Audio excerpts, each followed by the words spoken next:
Oh, hello, everyone. It's your Hellhound Race Queen, Saerin, and welcome back to Hell. Hello. Oh, it's say scatter, no scattering, stay right there. Hello, Razor. Hello, Timothy. Hello, Gearstark. Hello, Pearson. Hello, Shocklove. Hello, Theo. Hello, Jaded. Hello, Timothy. Hello, 2x Faster. Welcome in. And remember what I said last time? By calling her name, you have to stand in front of the class. And I think for this stream, you should stand in front of the class and give a presentation about microbiology. Yes. Hit me with it. Microbiology facts. You know what I'm starting to realize though? I don't think I know what microbiology is. Like, is that the thing in the ocean? Is that where you study ocean creatures, or am I thinking something? Oh, I'm thinking of marine biology.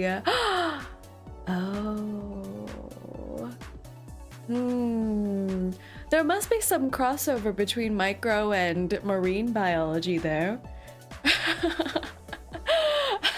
That's the one.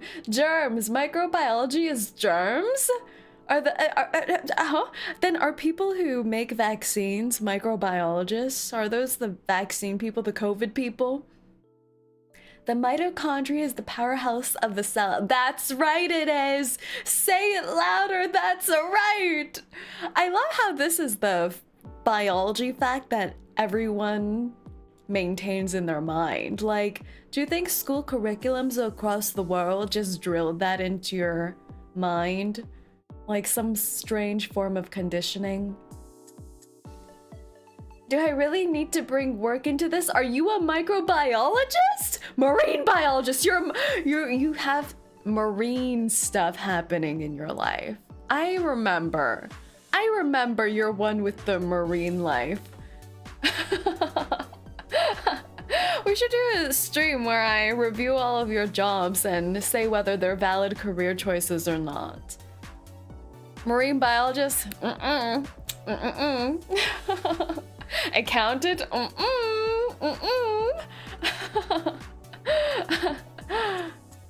Pretty sure marine biology can incorporate microbiology.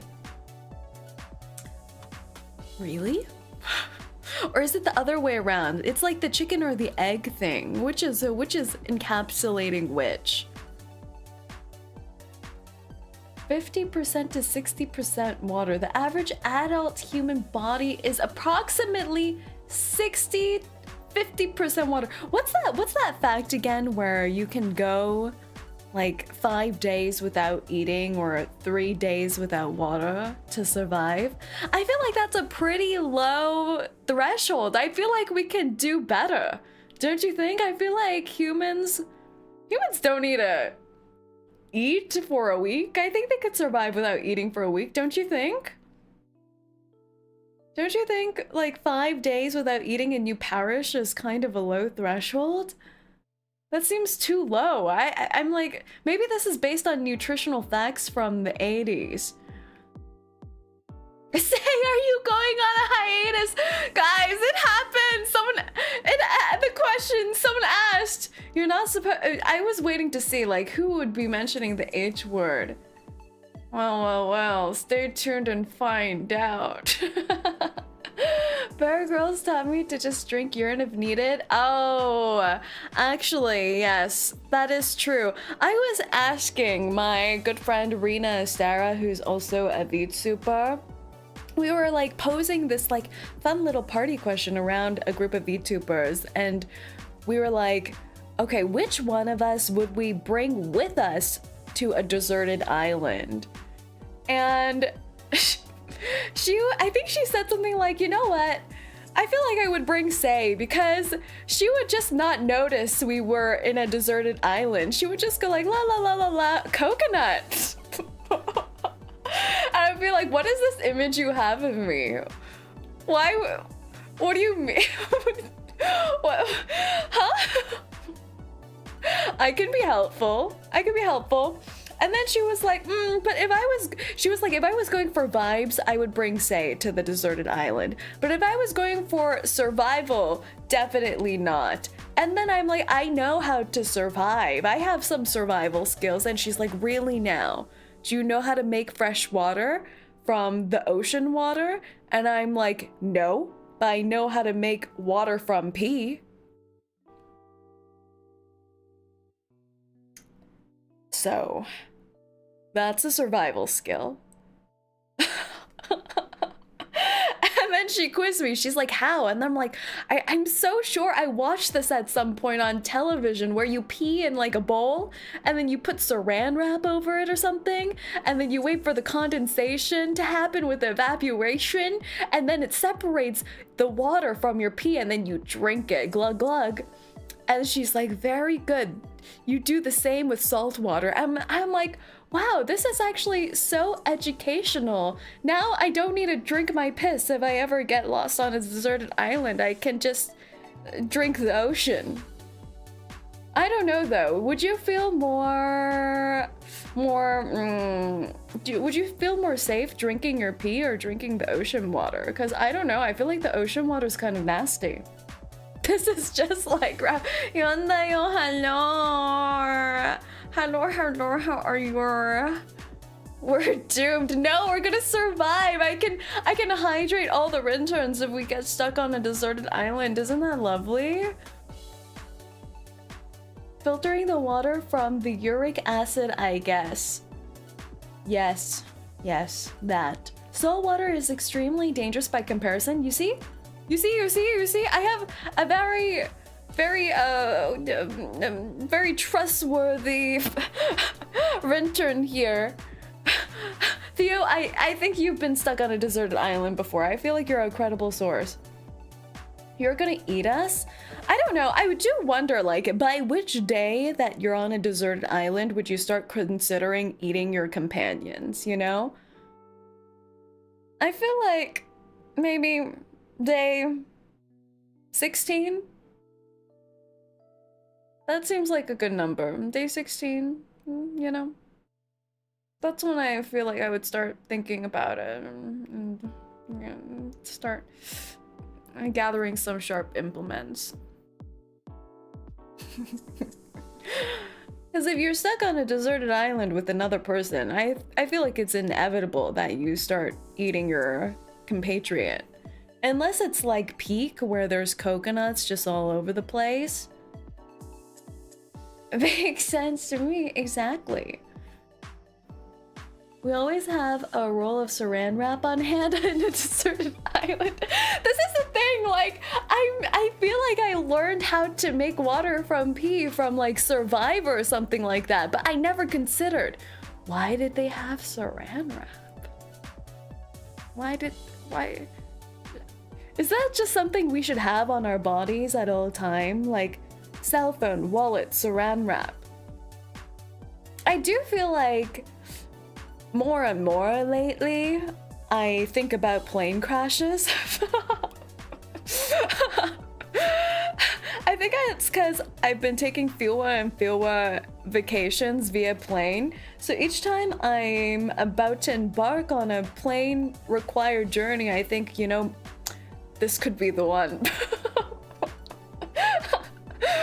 And then I'm like, what would I do if the plane crashed? Could I survive a plane crash? Why are y'all talking about piss? It's important for survival. Drink your piss. Honestly, I was always waiting for the camera to pan over the 5-star resort during the Bear Grylls shows. Yeah, where are they? Where are they in the Bear Grylls shows? Like, I feel like they just dropped them off in Florida somewhere. Like, there's no way they're actually on a deserted island. They're probably in some kind of, like, Florida parking lot, right? Right? You know how to purify piss? That's an important life skill to have, Crimson. I hope you learn well. This was a stealth piss stream all along. Rita's influence lives on. Go piss, go! But no, this is supposed to be a depressing stream, actually. This is supposed to be a really sad stream, I think. Have you guys read the title of this stream? I'll give you guys a moment to read the title of this stream. Did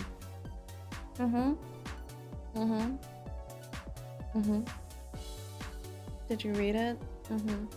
Yeah. Did you?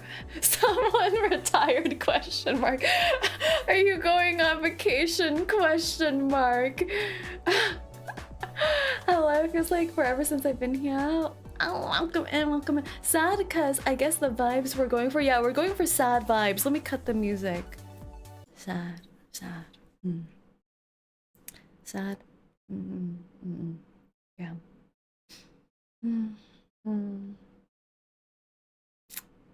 Okay, I think that was sad. I think that was sad enough. Leave and go where exactly? Why are you asking like I'm homeless? You're like, where would you even leave to? VTuber threatens to leave you. Where would you even leave to, Miss VTuber? Huh? Where would you leave to? I have a home. I have places to be. So basically we won't be seeing you again. The permanent vacation. Stay as what are you spelling there? Stay as radiating? Stay as gratituting. You do, bear. I have a home. Even though my home's part of my office and like work is my life, and you know, and sometimes I get loud knocks on my doorway saying, "You haven't paid your rent," and I huddle by the fire and wait till they leave. Are you going to a far upstate? You guys are so... I can't believe this. I can't believe this. This is not the reaction I was looking for, because you guys... I think you're all abnormal. I think my chat's odd. I think my chat's broken. Bear, can you fix them? Can you fix my chat? They're strange. I put up this waiting room on YouTube, which is slightly, what does it say on my YouTube? What does it say? Let me read my title. I don't remember anymore. Yes, the title, VTuber hiatuses. Where do VTubers go? A contemplative title, yes. And right the minute I put out this waiting room today, I got a message from my good friend and also VTuber 𝐂𝐴 the boat, in all caps, messaging me, "Are you going on hiatus?"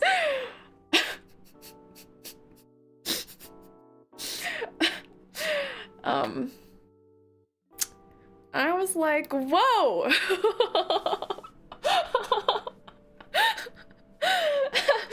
I was like, whoa! Whoa there. Don't be alarmed. I said, no, LOL. I'm just chatting about where I was on my break. And then she types in all caps, brother!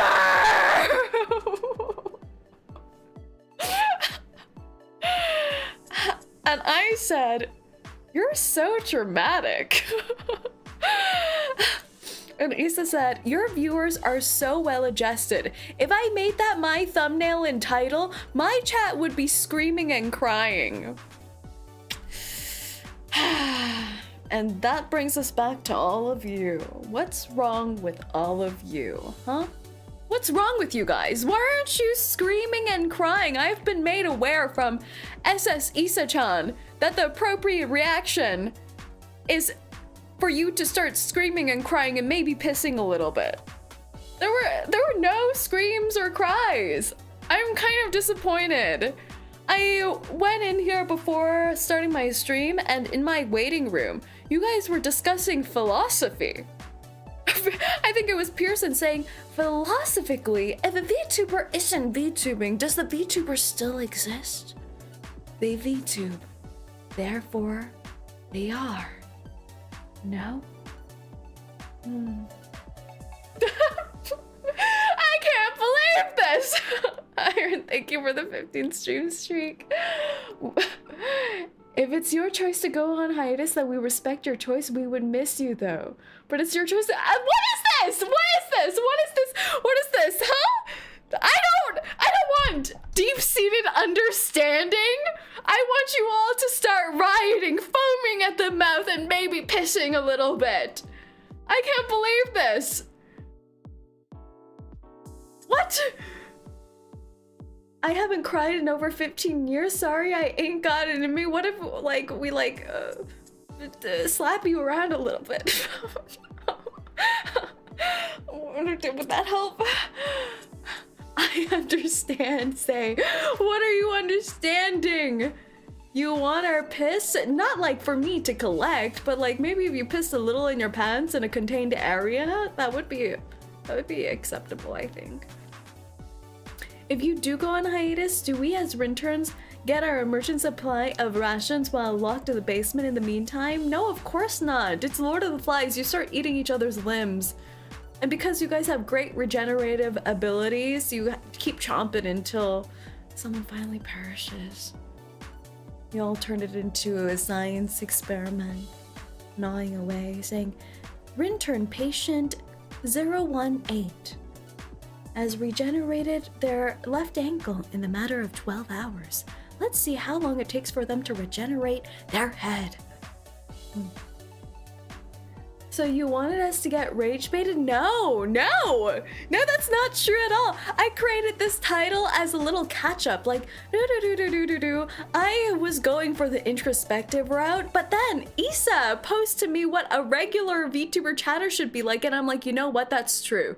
That's true. You guys are so abnormal. Why are you guys so abnormal? Issa's like, your viewers are so well adjusted. Say we played 𝐂𝐚𝐭. So anything short of you having to shoot me in the face won't garner some tears from you? I can't believe this. I can't believe this. Where normal bear yells. Is the we that you're using including me? Are you using the royal we? Is the we just me and you, or like the Rinterns collective, or the Rinterns plus me? I think chat reflects the streamer. That's the problem, I think. Like, I think that's the problem. The Rinterns just want to get each other pregnant, like how I want to impregnate the Rinterns, and they're otherwise so chill. Like, everyone's so well adjusted, surprisingly. Wouldn't you think we'd be a little less well adjusted? Considering I'm your overlord, I don't consider myself to be an extremely well-adjusted person, but maybe I am. Yes, we. We, the royal we. What are these question marks for? I know what you are. I see your true desires. Your little hip thrusts in the middle of the night. Actually, I don't need to see that part. I really don't. I know things. Wanting your chat to do the opposite of what you tell them doesn't seem normal to me. I'm trying to do some reverse psychology. And it's not working, unfortunately. The term is desensitized. What are you desensitized to? You're desensitized to VTuber hiatuses? VTubers peeing, or which part? I don't... Am I the one desensitizing you? It's me? You're desensitized to me? You're tired of me? You don't want me anymore! Why? Huh? Why? What's wrong with me? You don't like me anymore? Oh.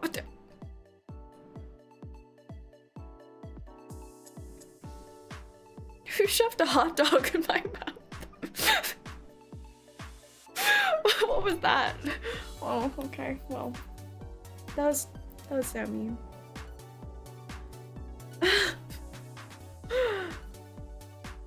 Oh, we want you say. Okay, I don't like that. I don't like that either. That sounded strange. Oh, we want you, say, all right? We want you. Eyebrow starts twitching. I don't know if I like that either. Let's try to rewrite that phrase. We appreciate you, say. We would be nothing without you, say. We would fall into deep despair without you, say. One day without you feels like 12 dog years, say. I hope you know I have your stream on the TV and everyone is listening to this. Hello, world.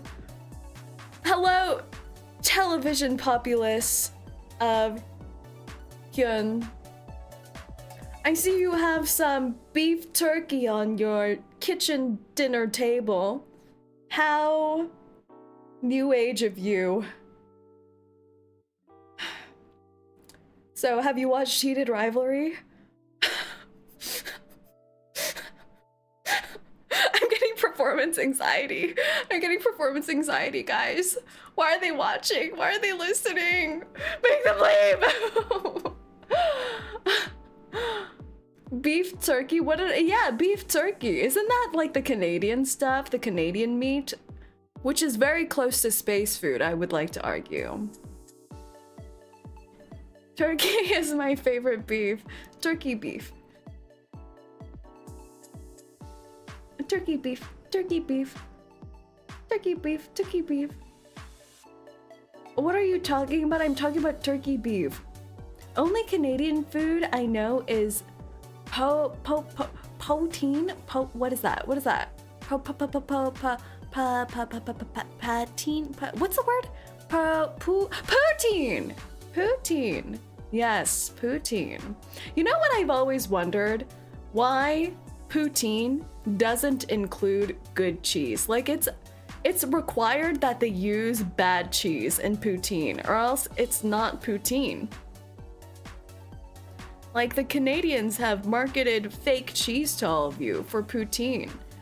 Like the recipe for poutine is fries, gravy, and cheese curds.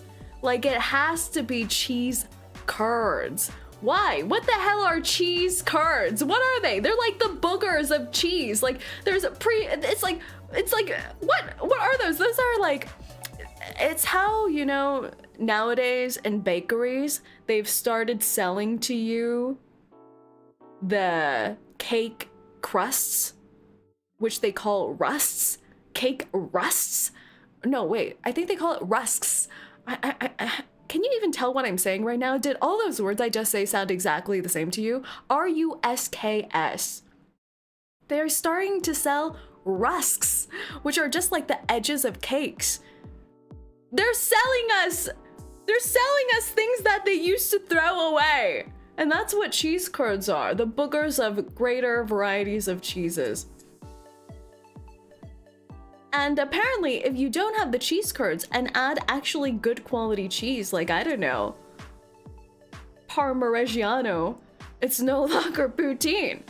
That seems messed up. It's what is left after you remove the whey. Cheese curds and whey. That sounds like soy milk. They're selling you, they're putting cheese soy milk on your poutine. I will fight you hard, so hard I'm going to crash out. Deep breaths, Bear. Remember the deep breathing exercises I showed you in our intern training guide and the pregnancy guide and all of that? Deep breaths, deep breaths. Boss, I heard you almost died. Are you okay? Do you need me to dip my toes in your mouth? What's wrong with you? Guys, and you say chat reflects a streamer? What is this? My chat just offered to dip their toes in my mouth to resuscitate me. That's not how CPR works, guys. You do not dip your toes in someone's mouth when they need to be revitalized. What incarnation? I'm a respectable streamer. I have never, ever used such language before on my streams to make it a viable thesis that chat reflects streamer. Sounds like a Say thing to say. What? What? What do you want from us, Say? I don't like unconditional love. I don't know. Maybe. Hey, you say how you doing? I'm doing well. Hello, Nate. We'll see about that. Oh, I see. Okay, well. Chat, give her unconditional love. Yes. Unconditional love is not going to happen. Have you got lower expectations? What? Why? Why can't I get unconditional love? What do you mean? Are you saying I'm unlovable? What are you trying to say to me right now? Huh? What's wrong? I thought we had something happening between us. I thought we had a connection, a bond that traversed life and death. Isn't that what they say in like vows or something like that? In sickness and health, life and death. We're already in the underworld. You're already here.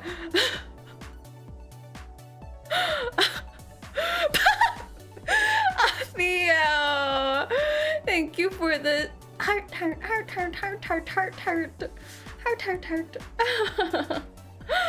Love, sorry, I only love video game characters and anime waifus. But I'm anime. Look at me, I'm anime! Huh? After what you just said about poutine, no, you may not. You can't not give me unconditional love. You're my employee. I'm putting this into the contract. Must give unconditional love. Right below, you must forfeit toes. Write that in, ink that. Wait, boss, have you seen the 3.3 reverse trailer? I have not. This is like the rare case where we have not watched the upcoming trailers yet. Hi, anime. Hi.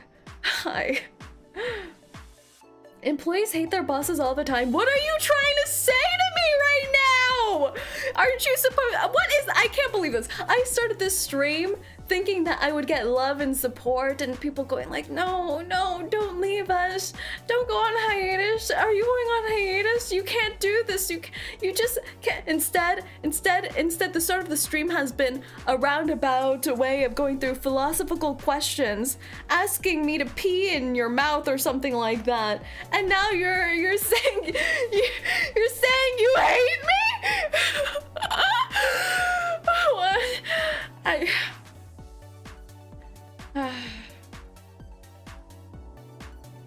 What have I done to deserve this? I thought we had something. Haven't we known each other for a while?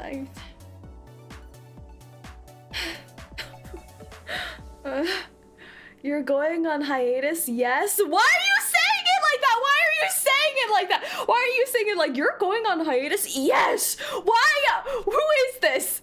Arrest this person! Now I have my aunties in the chat. Dissing poutine, that's what you did? I didn't know all of you guys were part of the like poutine conglomerate marketing team or whatever. I didn't know you had such strong feelings about poutine. Do you like eating cheese curds? You like having cheese curds in your mouth? You want all those cheese curds to just swirl about and in and out of your mouth? Is that what you want? You like that? You like holding the cheese curds in your mouth? Why?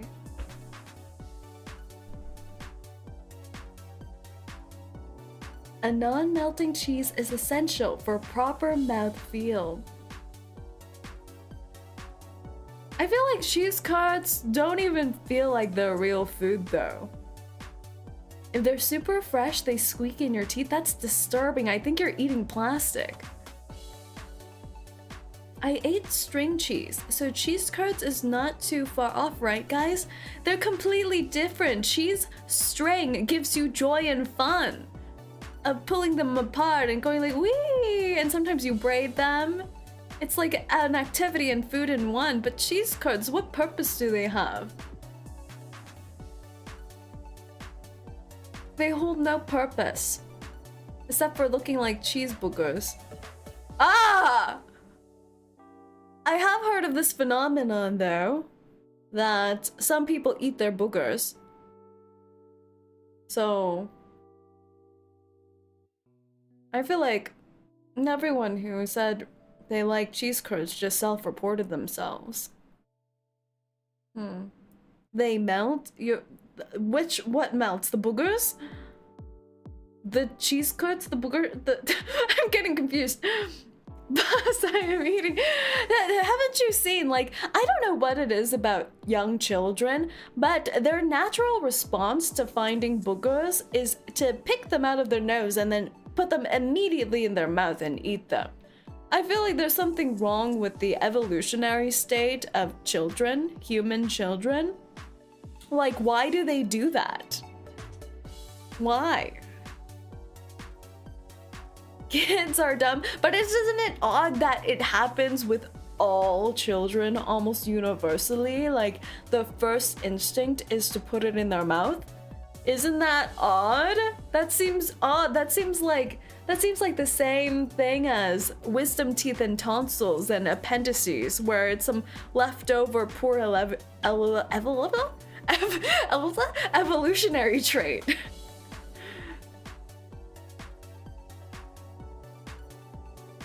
Internet says it's curiosity and boredom. You're so bored that you eat your boogers? That's alarming. That's alarming. They're cleaning their nose. Leave them alone.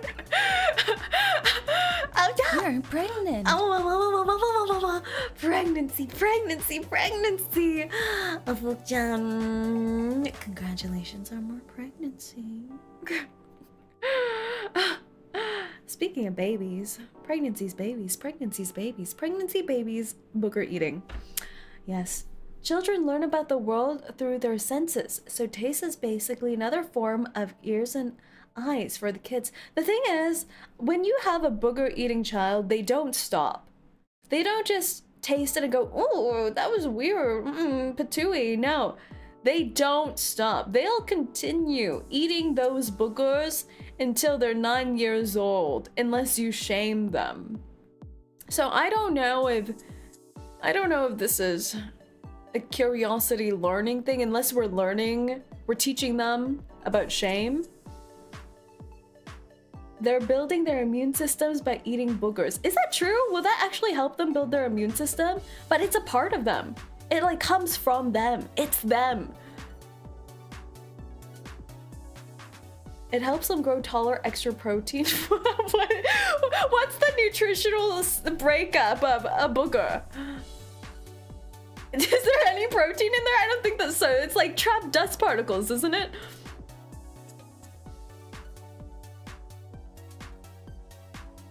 Imagine you spread this kind of fake news that eating boogers makes you grow taller. Just think about what you would have done to society.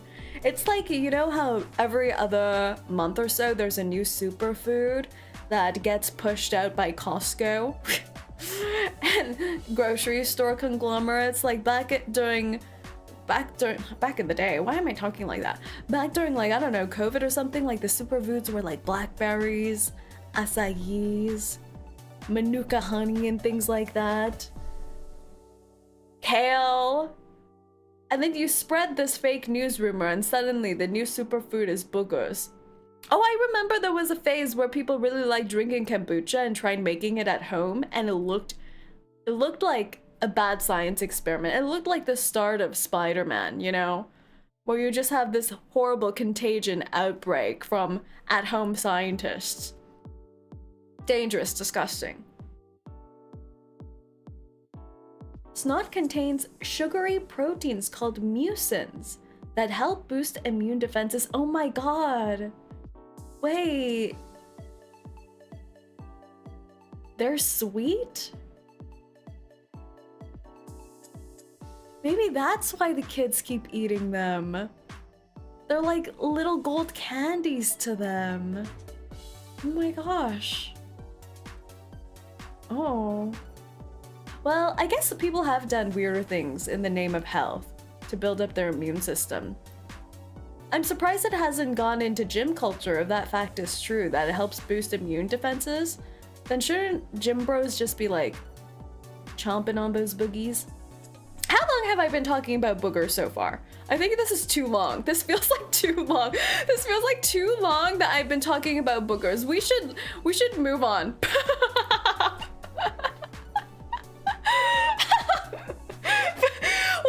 What do other streamers talk about in their just chatting streams, huh? What do they talk about?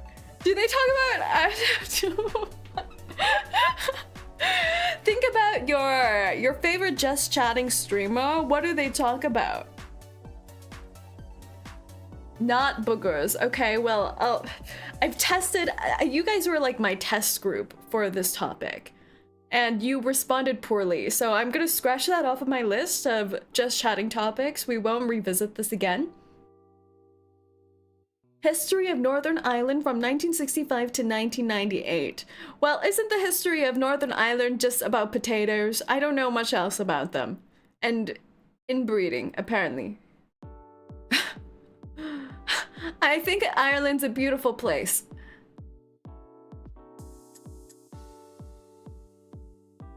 She talks about her poops in detail. It's horrible. Are you saying it like it's horrible, horrible? Or like this chatting streamer that you're speaking of has built up her community around poop kink? I can't tell. Sometimes it's hard to tell. Say is one of my favorite just chatting streamers. That sounds horrible to me. No, it's not. Say it with pride. Say it with pride. Let's not discuss that. Did you guys see, like a few weeks ago, it was all the rage on VTuber Twitter about a streamer who was in a 3D tracking scenario. They had some 3D trackers on them and they were doing a 3D stream and they were like, I'm gonna go pee. And the stream picked up all their motions going to the toilet and sitting on the toilet. And everyone was just watching.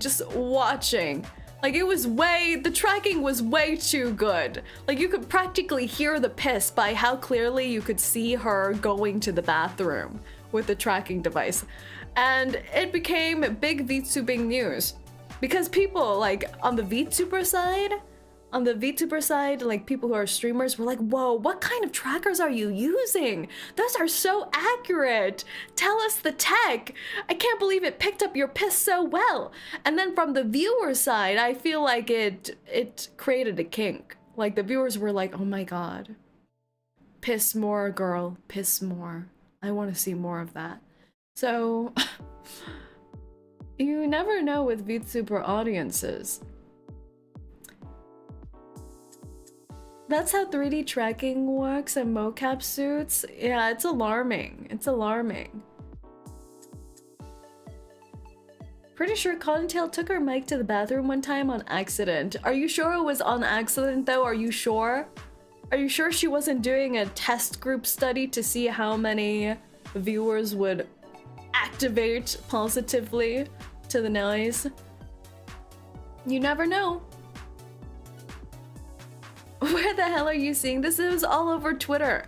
It was the whole thing. There is a chance. Next goal for boss in 3.0 with better tracking. Do you want me to become 3D? I feel like if I became 3D, I would just want to snatch your faces out from the other side of the screen. Like, I just want to squish a Rinturn in my fist. We need Rinturn plushies and 3D tracking. Didn't a Hololive member do it first back in 2020? Oh, I think you're right, actually. I think I do remember seeing that. Who was it? Who was it? I don't know. If it wasn't unintentional, oh my gosh. I wouldn't know how to live with myself anymore. Then I would really need to go on a hiatus and reconsider my life, because I don't, it just, the world has seen you pee, effectively. Wasn't it Marine? Oh, I can see that. I can see Marine doing that. And she does do a lot of 3D stuff, so it could be, it could be. High potential. Scary, scary stuff, guys. The technology nowadays. But yes. Oh, we haven't answered the question of the stream. Where do VTubers go when they're on hiatus? What do you think? Where do you think that VTubers go when they go on hiatuses? Are they still VTubers if they're on hiatus? What happens? They go to the farm upstate. Family stuff. A farm up north. Oh my lord. I think that is true for the most part. I think there is a farm, a VTuber farm. Mostly family or health issues. That's also true. That's also true. Different career path. That's easy. They go to redacted by NDAs. Yes, the age-old question. Where do VTuber go when they're on hiatuses? I feel like hiatuses are a rather new thing. Like, it's like in the past 2 years, VTubers left, right, everywhere across the world have been going on hiatuses instead of the G word. Graduation. Yeah, I feel like in the past 2 years, it's been more common for VTubers to go on hiatuses instead of the G word because it sounds less alarming, you know? It sounds more friendly. It sounds like, you know, maybe they'll come back to us. Maybe they'll return. There's a chance they haven't left us. So nowadays they use the term hiatus. But will they truly come back to us? Will they really? Hiatuses, as described by Google, is a pause or gap in a sequence, series, or process. And that is true. A hiatus is when a VTuber takes a break from VTubing and disappears into the yonder. And there are two main reasons I feel that VTubers... No, wait. 2 big places VTubers go to when they go on hiatus. Number 1. What do you think? What do you think of when a VTuber goes on hiatus? What's the first thing you think of? What's happening to them? Disappeared by KGB. Health issues. That's what you think of? Really? Burnout. In this generation, everyone has health issues. That's true. Thinking about life. You think they're having some kind of like self-discovery journey. I thought you would think the first reason is they're becoming a corporate VTuber.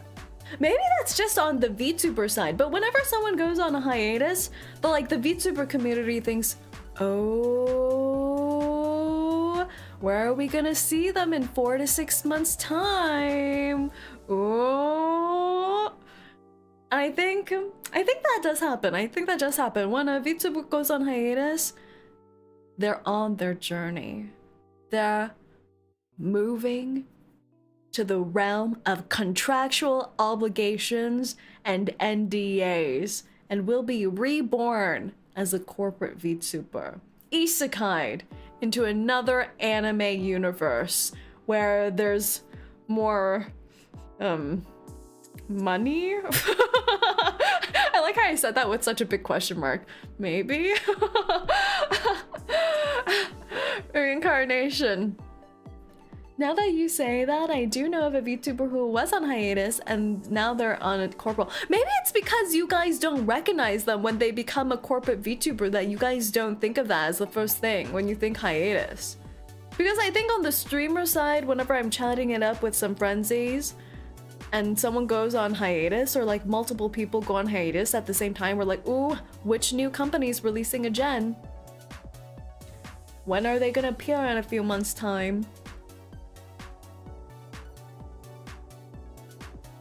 Depends if we know them. Yeah, that's true. If I wanted to go to an agency, it would be HoloLive. Yes, HoloLive is the gold standard. Can we knock on Yago's door? So you're saying you're becoming a corporate VTuber? No! Second reason, if they're not getting Isekai to become a corporate VTuber, they are... they're leaving you. They're gone. If a VTuber says they're going on a hiatus and they're not getting isekai'd to be another anime girl, they're just not coming back. And I wanted to be the one to tell you this. They're dead! Your VTuber girl is dead! Yeah, and they're probably not coming back. Like, what's the percent likelihood that a VTuber that you know has announced that they're going on hiatus and they come back? I feel like they don't come back. They just don't. Do they? Have they ever come back? Do they come back? I don't think so. 1 out of 100 come back. Yeah. I feel like they say hiatus nowadays just to leave a little bit of margin of error if they want to come back, or so that they can keep using socials still. Some do. Yeah, I think some do. If there's like an exact reason for why they're going on hiatus, like they're studying abroad for 3 months, then you have an exact timeline. But I feel like usually they don't come back. They get Thanos snapped out of the universe. They come back and turn off the voice changer and tell us they're a dude. That would be exciting though, no? Necromancer. Say foreshadowing. That part might be extreme. No, because it's true. Like, it's like, it made me start to think, like, how many VTubers that I have been acquaintances with throughout the years, and they've announced they've gone on a hiatus and have disappeared from the face of the earth. Like, they just disappear.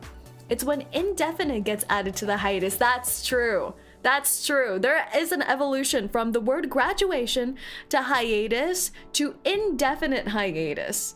Indefinite hiatus is practically graduation. You're worried for your friends? Yeah, they do just disappear. Not the G word. I'm summoning the G word.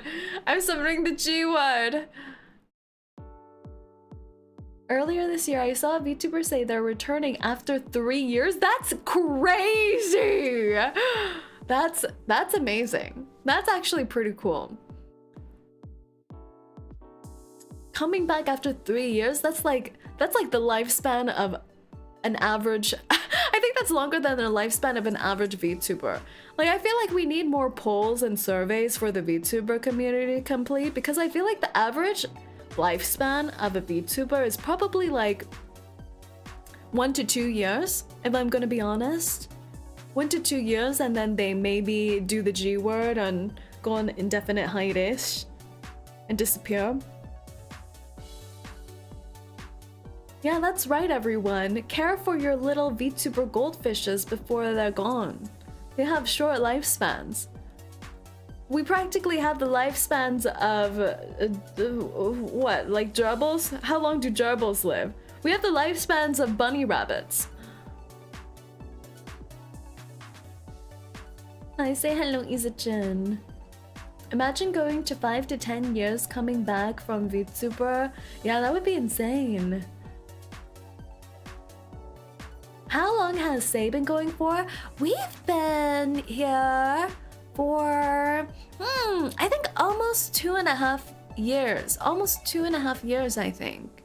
Yeah, so I've bypassed, I'm pushing the average up.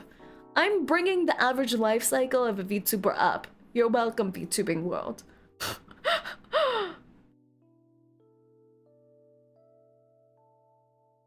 Well, Sae was gone, got addicted to Grace Ashcroft. Oh my goodness. Is that a good addiction? She's over the expiration date. Yeah, I'm longer than the best before date now.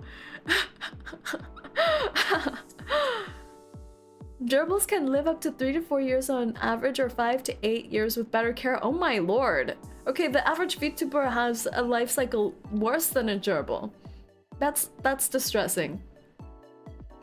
It's because the VTubers don't get watered and fed regularly, and they don't get sent to the vet. I think that's the problem.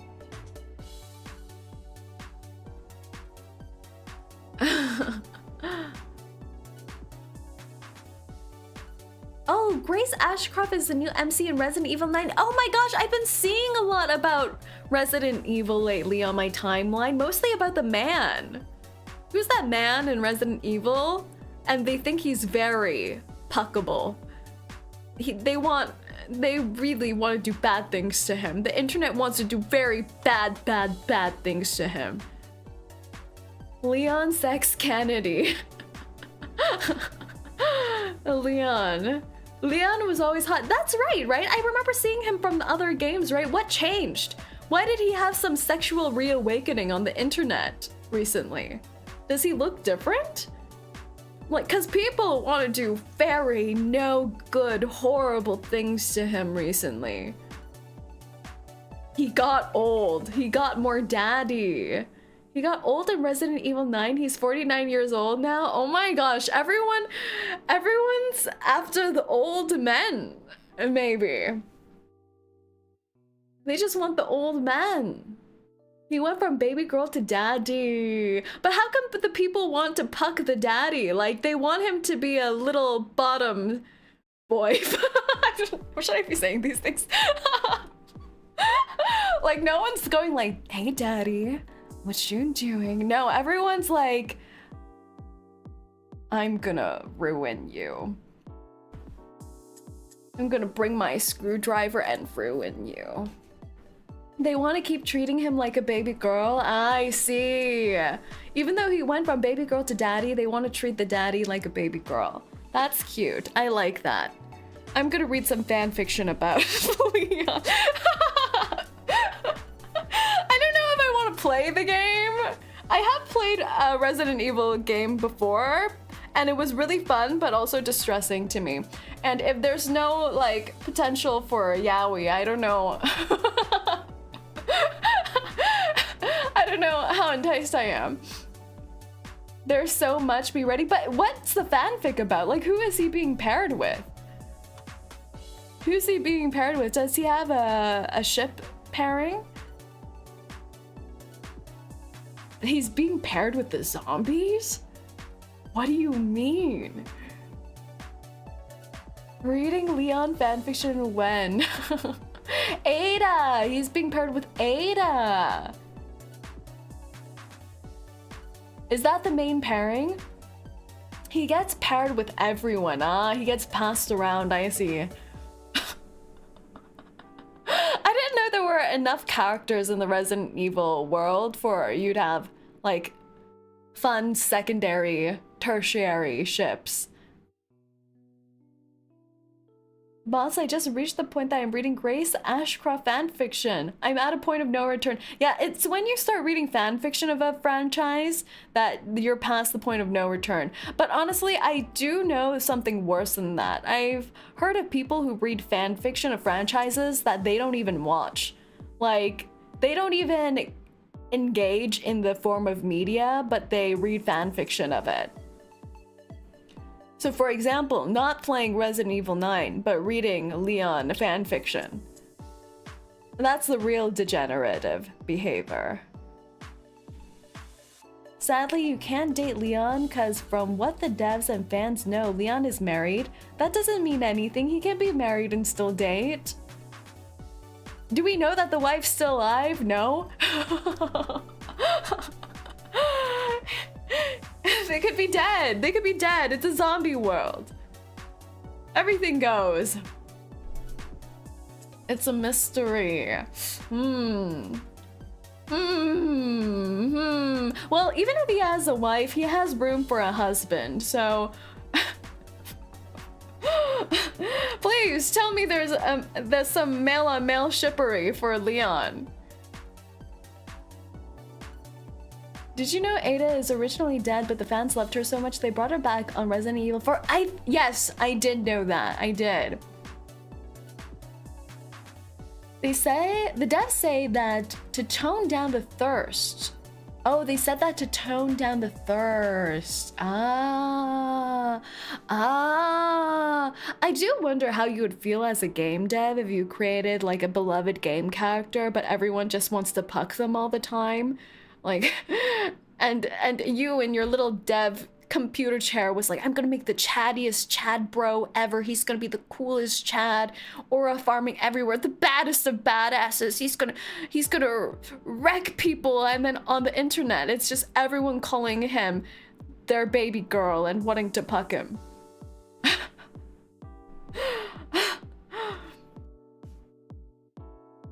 Leon is married. That's why there's dad jokes. I see. Ada is a 𝐂𝐚𝐭. That's true. She is. Look at Overwatch. Are there a lot of baby girls in Overwatch?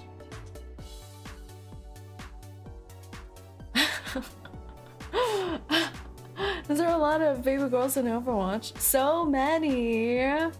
Oh my. The best description to describe Grace is that she's Nautica. Oh. A girl failure who is slightly cannibalistic? Intriguing. I'm intrigued. What were you talking about? What else were— oh yeah, we were talking about hiatuses though. This is how all my Just Chatting streams go. I create like a main topic for the Just Chatting stream and we circle back to it 3 times because I keep losing track of things. But what was I talking about? Oh yeah, I saw one of you guys comment about hiatuses and coming back, and then there was a 𝐂𝐡𝐚𝐭 streamer who came back after a gajillion years. I remember that. It was like a really popular, one of the OG 𝐂𝐡𝐚𝐭 VTubers who went on hiatus for several years and then came back. What was their name? It was a Japanese one. It was one of the Japanese ones.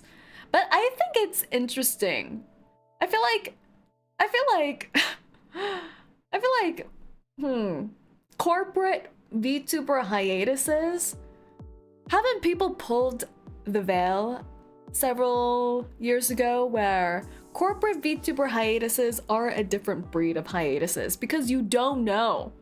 They could be held in a basement and forced to go on hiatuses if you're in a corporate agency, which is pretty messed up. Suzuhara Lulu, yes, Lulu-chan, Lulu. That's right. Everyone loves Lulu.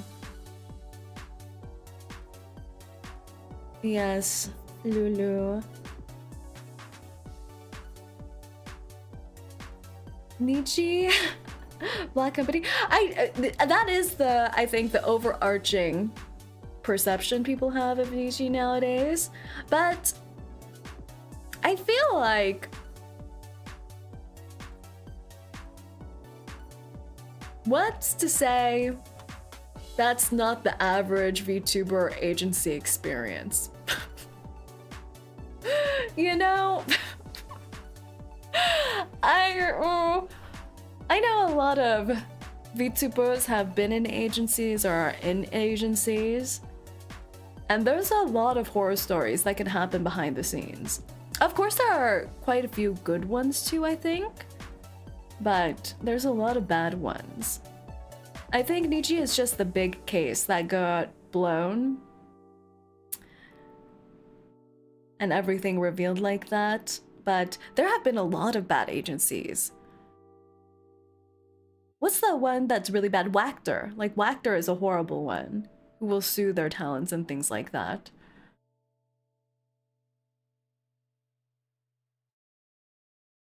I've worked in a few now and only one of them ended up positive. That is so sad. That is so sad. That is so sad. It's so messed up. It's so messed up. I don't know. And honestly, I feel like a lot of corporate VTubing agencies, like, they don't really know what they're doing. Because because the industry is so new. And I think already when you're starting a startup company, isn't there that statistic where 50% of startups fail in the first year anyways? So not only are VTuber startups fighting against that statistic, but they're also in the entertainment industry, which also had like blows that up even further. Like, if you think about it, VTuber agencies are in the entertainment business. So it just magnifies everything.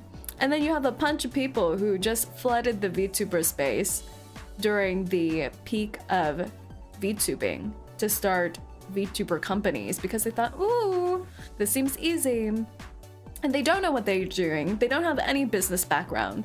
They don't have any tech background. They don't have any streaming background. No entertainment background, but they think they can start VTubing agencies. And then they make like a bunch of usually young girls sign contracts and lock them into VTubing contracts. It is so weird. It is so weird. Can you tell how I feel about VTubing agencies? But there are good ones. There are good ones. I think the notion of VTuber agencies are good. Like having a team that helps the VTubers with their content and provides support. And debuting with a group of other talents. That sounds so fun, doesn't it? I feel like the origins of VTubing, how a lot of people discovered VTubing was through like Hololive and 𝐂𝐡𝐚𝐭, and doesn't it just look like so much fun watching those VTubers? So there are definitely good aspects as well. Yes.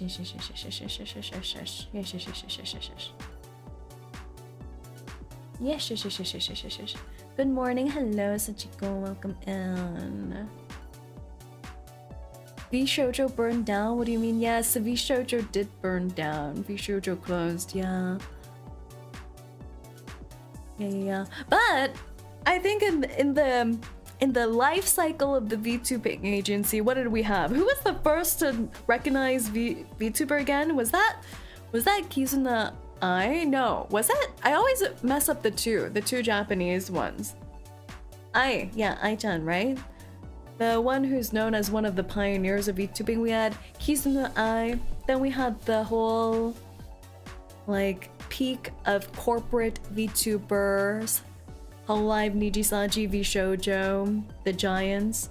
And then we had a bunch of small VTuber companies come out, like Phase Connect and so on, who have grown now.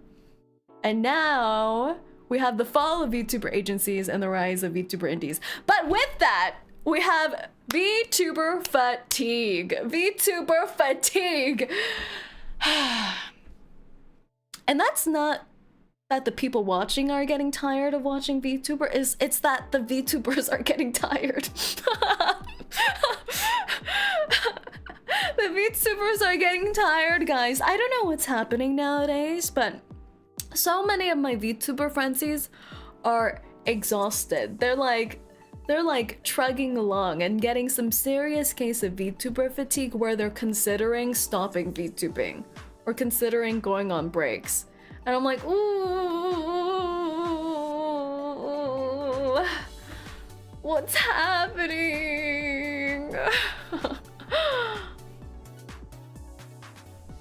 What's happening? I don't know, too much pressure and work? I think that's true. I feel like when you start off as a VTuber, the first big hurdle is not the VTuber debut, but it's 3 to 4 months after you've debuted. Because when you're preparing for your VTuber debut, you're just so excited. Like everything is trumped by your excitement and wanting to debut and wanting to share what you have and everything like that.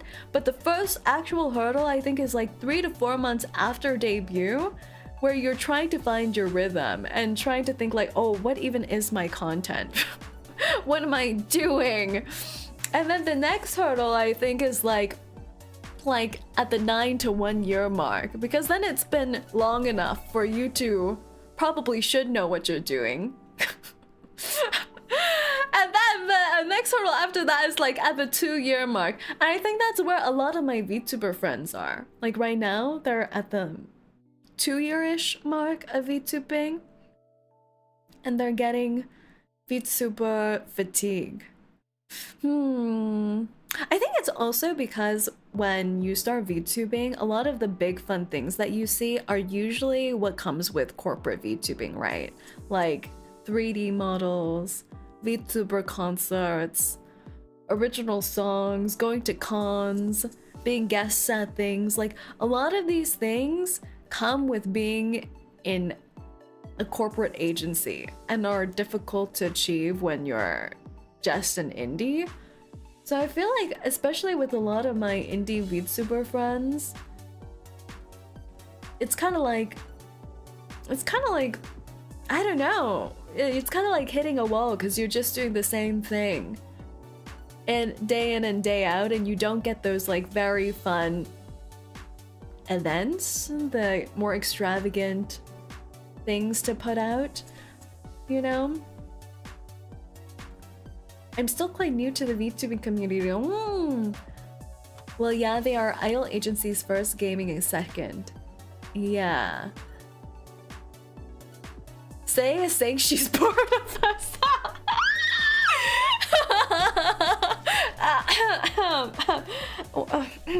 When did you start getting so perceptive?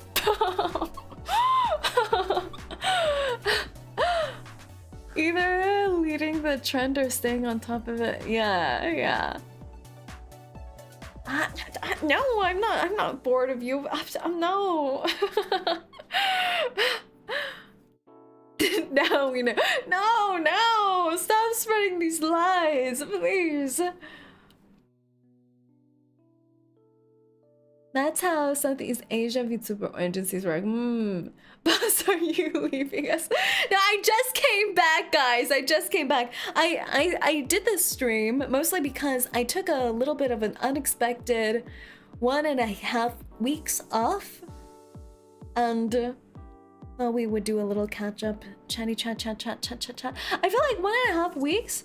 I think the longest time I've taken off has been, how long has it been? 2 weeks, I think. Maybe 2 weeks, 2.5 weeks.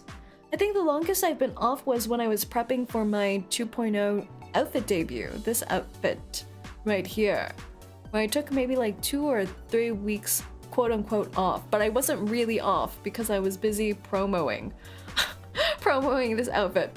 But if it was not for outfit debut, I think the longest I've taken off is 2 weeks, I think. Yeah, so I had a pretty long, for me, unexpected disappearance a week or so ago for a week and a half, where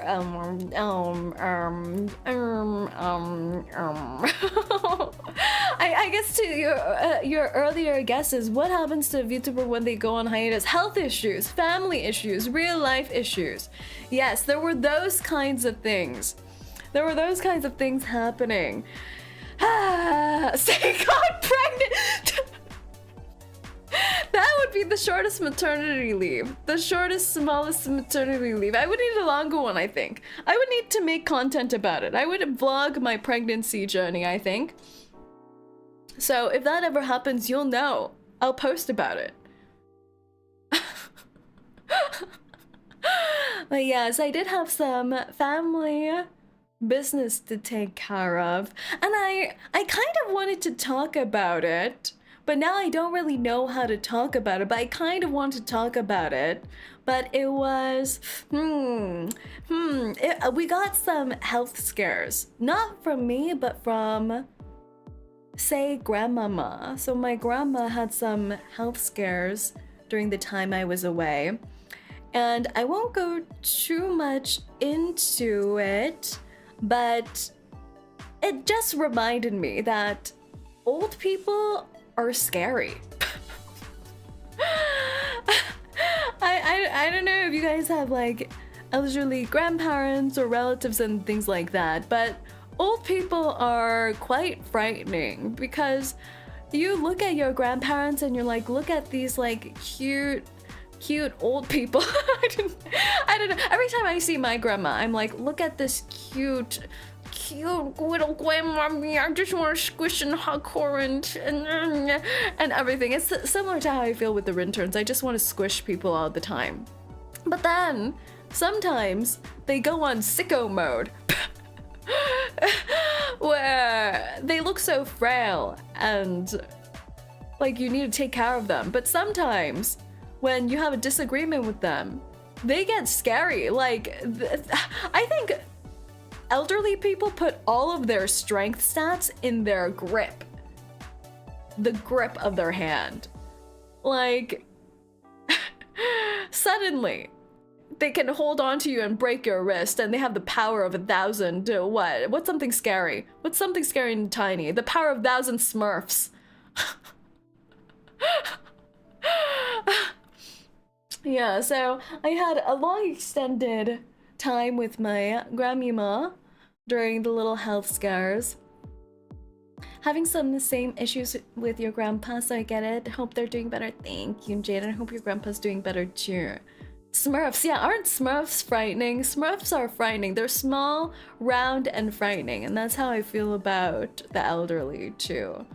So they got that gorilla grip. They really do. I think that's why. I think older generations, they've been accustomed to opening jars. So they have immaculate grip strength. Us more new age people, we can't open jars anymore. We've evolutionized past the jar opening abilities and have zero grip strength. So when an elderly exerts their full grip strength, it's quite alarming. But yeah, so had some health scares with my grandmama, and it was, she's, she's, well, I don't know. I guess since I am a hellhound and all that, I have experienced some loss in my life and have experienced all of that. But I think especially when it's the first time that you experience it with someone close to you, it's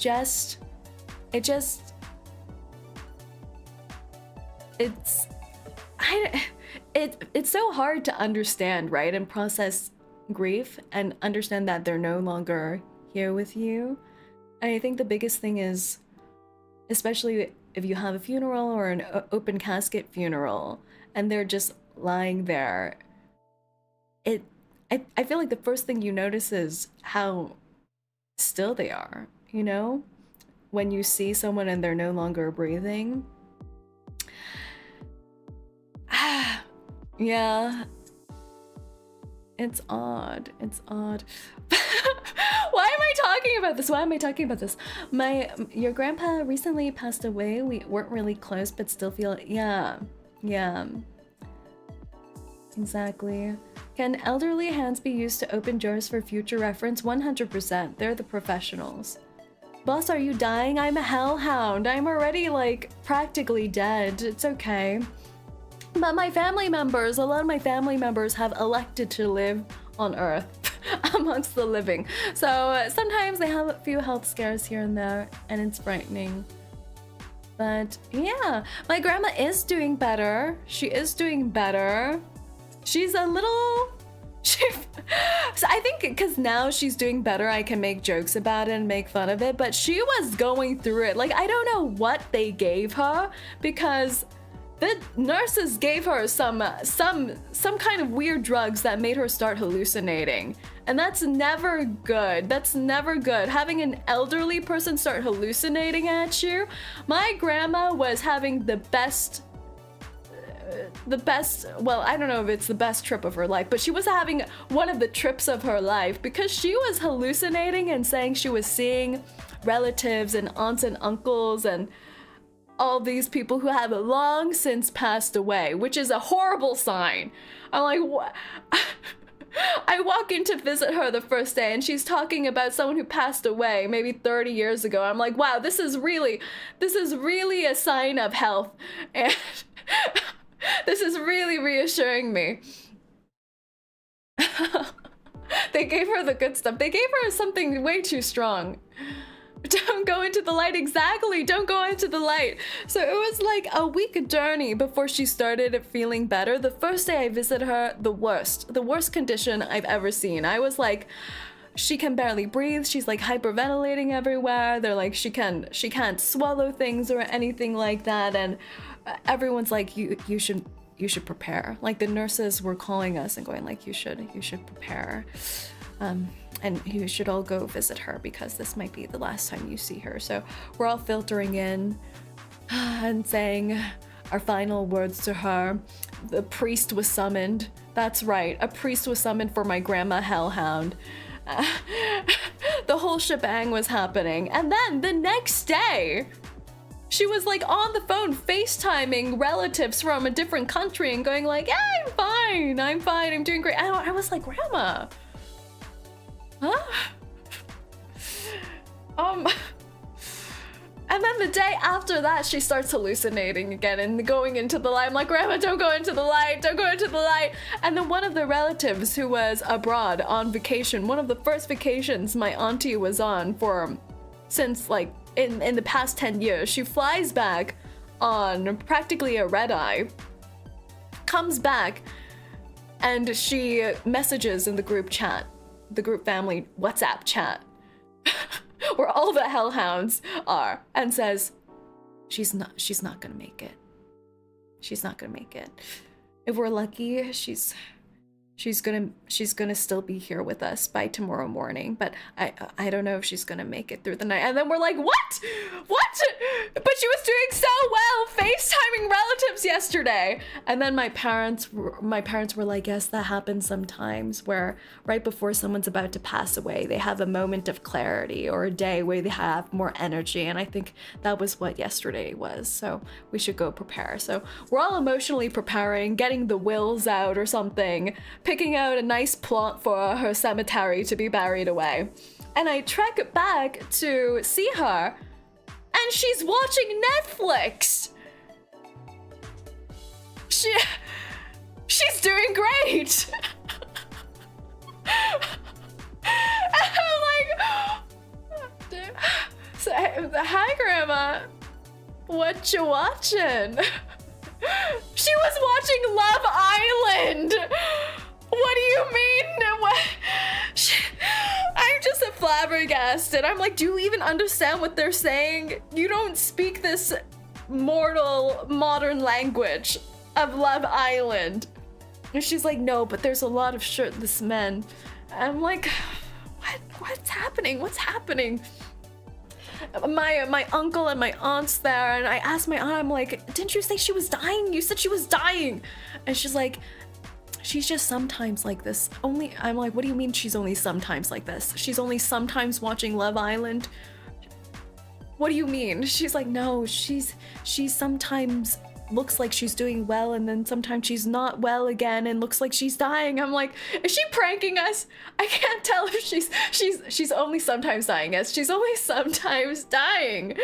I'm just out of words. I'm flabbergasted. And I'm like, okay. And then I stay with her to watch Love Island for the next 6 hours. I'm like, she looks like she's doing well. And then overnight, they're like, she's not doing well again. She's not doing well. So we all rush back again, and it looks like she's not doing well. She truly does not look like she's doing well. She's having problems breathing again. She's hallucinating again. She doesn't even remember the last few days. And I'm like, oh my gosh, what is happening? What is happening? So we're all, once again, my parents are like, should we summon the priest again? Because my mom was like, you know, that first day after we summoned the priest, she started feeling a lot better the day after. I think the priest helped her.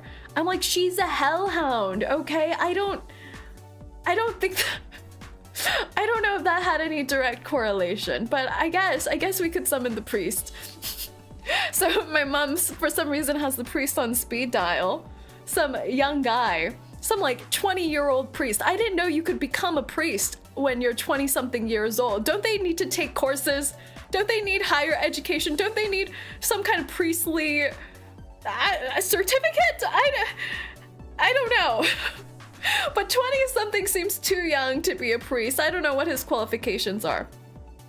Maybe she's into priests. It's crazy. At this point, he's going for an exorcism. Yeah, so he comes over, sprinkles some holy water on her, and I think some splashed onto me and it burned. And then we're like, okay.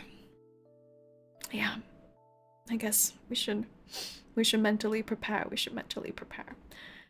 And then that night, some new medication came in, a needle, a vaccine of sorts. I think it was some kind of like antibiotic thing to get rid of some fluid retention that she had in her lungs that was making it difficult to breathe. So it finally came in rush order that night, and she was still semi-hallucinating, so all the Hellhound family members had to hold my grandma down as she was being given a vaccine. I felt like we were treating her somewhat like a prisoner, but also somewhat like a child, because we were like, look, grandma. We handed her an iPad and said, look, grandma, look at the Love Island abs, that's right. The nurse is just gonna give you a vaccine, but don't look at Love Island, please look at Love Island. And my grandma she's a fearsome hellhound in her heydays, but now she has a deadly fear of vaccines. Like she started hulking out. That's where her power of 1,000 Smurfs grip strength really came into practice, and she was just wrestling all of the Hellhound family members and breaking free from our grasps. And the thing is, the nurse who was giving her the vaccine was first giving her an alcohol wipe to clean the site of the vaccine, and she was already saying, it hurts, it hurts, it burns. I don't know what that alcohol wipe was made out of. The holy water didn't hurt her, but the alcohol wipe seemed to. And then we gave her the vaccine, and she looked at all of us with a betrayed look in her gaze and saying, I can't believe my own family members did this to me. How could you help him? How could you help him? Him being the nurse. Him being the nurse. How could you help the nurse to force this vaccine onto me? And we're like, we're all just looking at each other awkwardly, like, it wasn't me. It wasn't me. And then we turn on Love Island and go, oh, Grandma, look at the Love Island. And then she steadily started getting better. Yeah. So that was good. That was great. There were more stories that arose from this 1.5 week exorcism situation, but I won't go into some of the more sad ones where I almost cried and died and perished, but these were the fun tidbits. These were the fun tidbits. Sounds like a bacterial thing. They think she had pneumonia. They think she had pneumonia, but also a week after all of that happened, they got some scans back and also said not only did she have pneumonia, but she also had a heart attack at some point. And no one knows when. I'm like, how can you not know when? Can people just have stealth heart attacks? I don't understand. I don't understand. So that's that. She's a baller. She is. She was going for the combo deal. Strawberry, strawberry. Why are you saying strawberry? Are you having your pregnancy cravings, Metal? Should we get you some strawberry? Oi, shirtless men are great. Honestly, maybe the male nurse who gave her the vaccine should have come in shirtless, and that may have helped. But yes, my grandma is now doing better, surviving, no longer going towards light, which is good. And Now I'm slightly frightened of her. She also has no memory of the first week that she was ill, which is probably for the best, but it also meant that each subsequent day, because she had to take those vaccines for a week straight, each day she got the vaccine was like a new time she got the vaccine. So each time she would look at us with the betrayed look in her eyes. So, yeah. That was a journey. That was a journey. She needs the shirtless priest. That's true. I don't know if we should ethically be, what do you call it? Objectifying a 20-year-old priest. But I think objectively it could have worked. Strong blood flows through your veins then. Grandma's the fighter she really is. You should have said it's for your own good. We did. We used every single phrase in the book, and she still acted like we dragged her out to the hospital parking lot to be flogged. Yes. Yeah, but she didn't remember the first week, so she forgot about. I've been joking to all my family members, saying, especially the first day when I was taking care of her alone, I was joking with all of them saying, Grandma's abusing me. She's abusing me right now. She's not treating me well. Get me out. Get me out. But she forgot about it. So she forgot about how she abused me. So so I'll live on with these scars on her behalf. Grandma has gone 3 rounds in the boxing with me. Truly, she truly has. But yes, that was my little unofficial 1.5 week hiatus. Had lots of fun adventures there. Clap, clap, clap, clap. Keep in contact with her. She's got a strong hand and the taste of reality TV. Yeah, that's the thing I'm the most worried about. Her newfound taste of Love Island.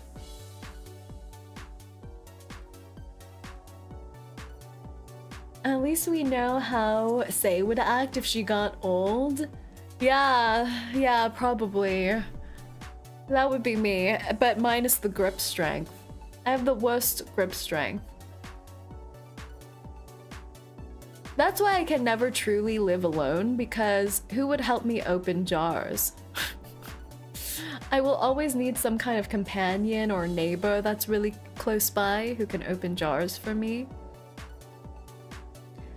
Sae will be on her deathbed out of old age, but would still stream on the bed. Yeah, I mean, I think that's important to have representation and have elderly VTubers. Isn't it funny that now in the VTuber space, like 30 plus, people are calling for your retirement. How old do you think is an old VTuber? What's the threshold for a hag? And what's the male equivalent of a hag? Is there a male equivalent for a hag? 30. We have people saying 30. 40. Unk. Oh, Unk. The male equivalent you're saying is Unk. No fair, that sounds cuter though. Why do the guys get a cuter one? They're just Unk while the girls are hags? We need a petition for a cuter name for the girls. 40. Okay, a lot of you guys saying 40. Old for VTuber 60s.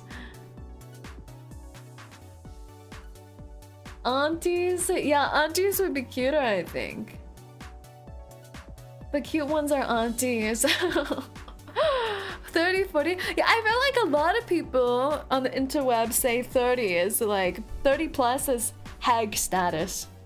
Huge hag status. And 40s is like, oh, you need to go sign for retirement. You need to get your elderly benefits at McDonald's. Don't they have those? I think they have those. I think they have those elderly discounts for McDonald's coffee.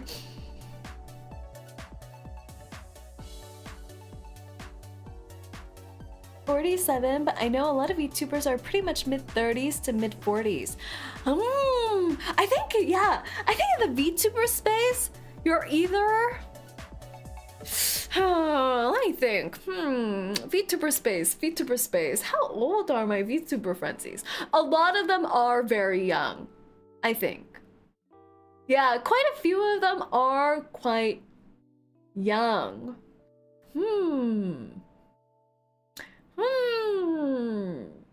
I think especially in VTuber corpos, a lot of them are youngsters. Because haven't you seen those VTuber corpo apps and they require you to be 18 plus?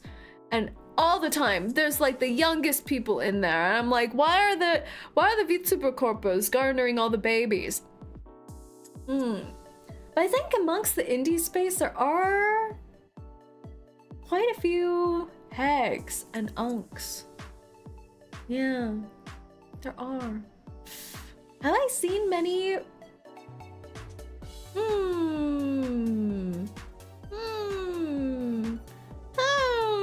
I think majority are in their 20s though, if I think about it. I think most of them are in their 20s. I believe.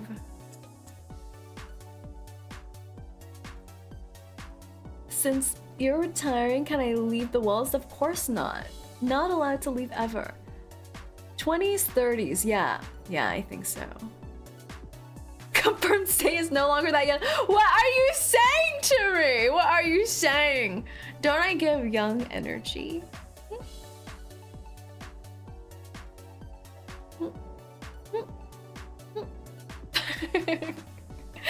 Do you think you can tell how old your VTubers are by just watching them? Do you think that's possible to tell? Do you have a gauge of how old your VTubers are? You knew what a CG player was. I could be a hipster, really into archaic technology. Have you thought about that? Have you thought about that? Give me a VCR. A turntable. No, wait, a turntable's the thing they DJ with, right? What's the thing? The thing where you put vinyls on? I want one of those. Record player. I want a record player. I think you can tell how old most people are by how they talk. Sometimes when they make references, I get the internal, I know what you are. I can pick up on maturity and life experiences. No, I think that's a bad gauge though, because there could be many VTubers who have no life experiences.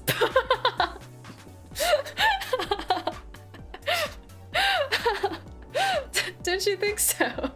Don't you think so? You claim it to be archaic technology, but have you ever played Ninja Gaiden on the NES? No, I have not. I cannot claim to have. Say question. Do you know the real Ghostbusters cartoon? Have I ever watched the Ghostbusters? That's a real question. Have I ever consumed any Ghostbuster media? I think I've watched bits of the live action Ghostbuster before, but not much else.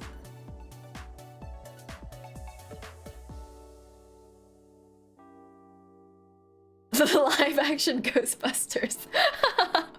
Yes, guys, the live action Ghostbusters. Ghostbusters.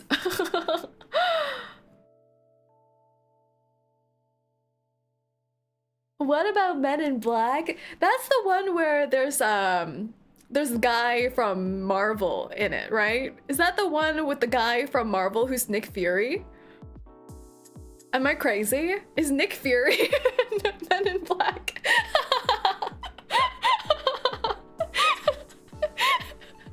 Is that wrong? Wait, no, I swear. Is it Nick Fury in Men in Black? Please. Will Smith? Will Smith? When did Will Smith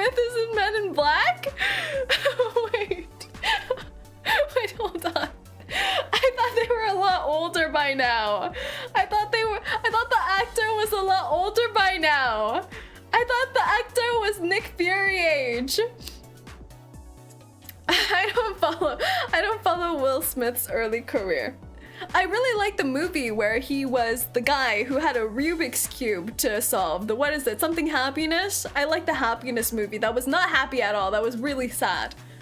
I think that's the only Will Smith thing that I know of. And of course the television show. What was that called again? The television sitcom. That was funny. Pursuit of Happiness. Yes, Pursuit of Happiness. That was a really good... Fresh Prince. Yes, I know Fresh Prince. You're thinking of Samuel Jackson. Yes. Yes, that's right. Fresh Prince of Bel-Air. Yes. That was such a good show. That was so funny. Sam Jackson is 20 years older than Will Smith. Yeah, that's why... when did Men in Black come out? That feels like it came out a really long time ago. So don't you think it would have been made during Nick Fury's prime? I was reverse engineering this. Mid-90s. Samuel Jackson is 77 and Will Smith is 57. 29 years ago. 29 years ago. 29? Oh, okay. The Nick Fury would have been like 48. Okay. I feel like I'm playing some kind of trivia show right now.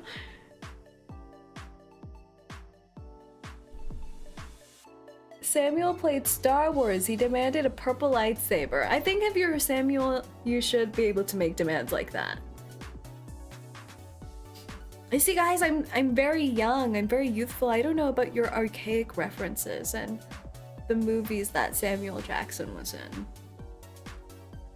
Note to self, don't take Saint to trivia night. That's honestly valid because even if I do know what you're talking about, I'll never remember the name. Absolutely never. The first time you saw him was in Jurassic Park. Jurassic Park. Jurassic Park. Jurassic Park. Have I watched Jurassic Park? I have. Did Jurassic Park come out at the same time the Terminator came out? Like around the same era? Am I crazy?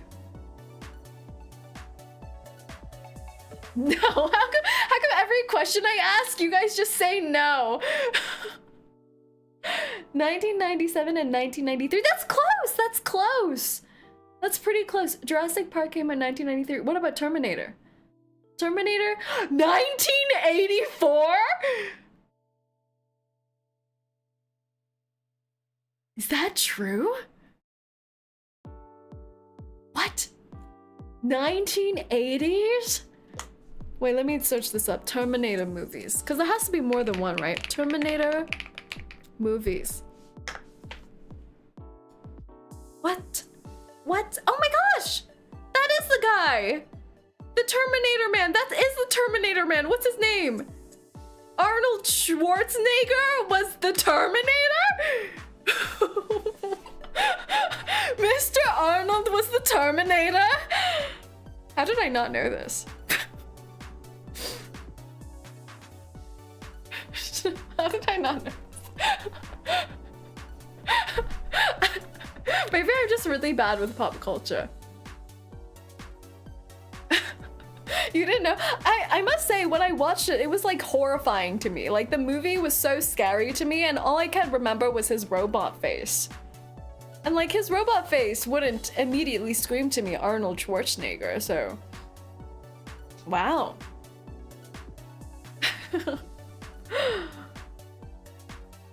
Here's one that'll knock your socks. When did Star Wars first came out? Star Wars. Star Wars feels archaic. Star Wars feels like, since it's been long running for so long and has so many movies and such a big franchise, has to be 1970.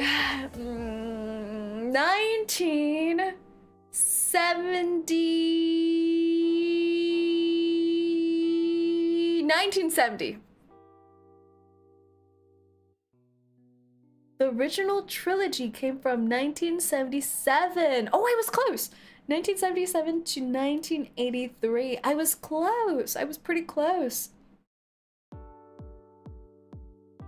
The prequel trilogy was 1999 to 2005. 70 is like Star Trek old, I see. Super. Say you're killing me. We need to start giving movie homework. Movie homework. That is funny because I've suddenly realized that I hang out around fledgling actors. Like, I know some people who are in the movie business or trying to make it in the movie business. Or like training to be in the movie business. And yeah, I don't know. I have zero movie knowledge.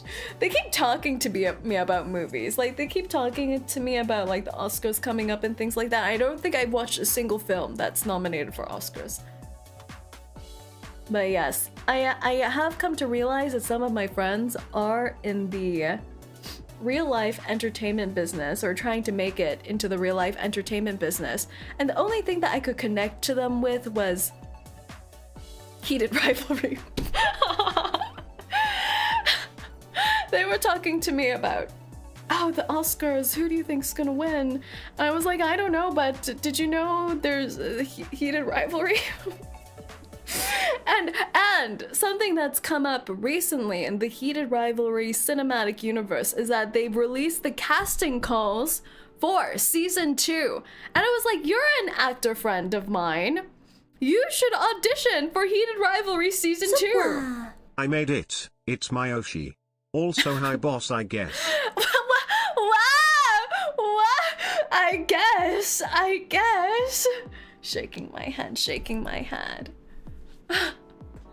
Yeah, so the heated rivalry season 2 casting calls have been released, and I was like, to relate with my acting friends, I was like, you should audition for this.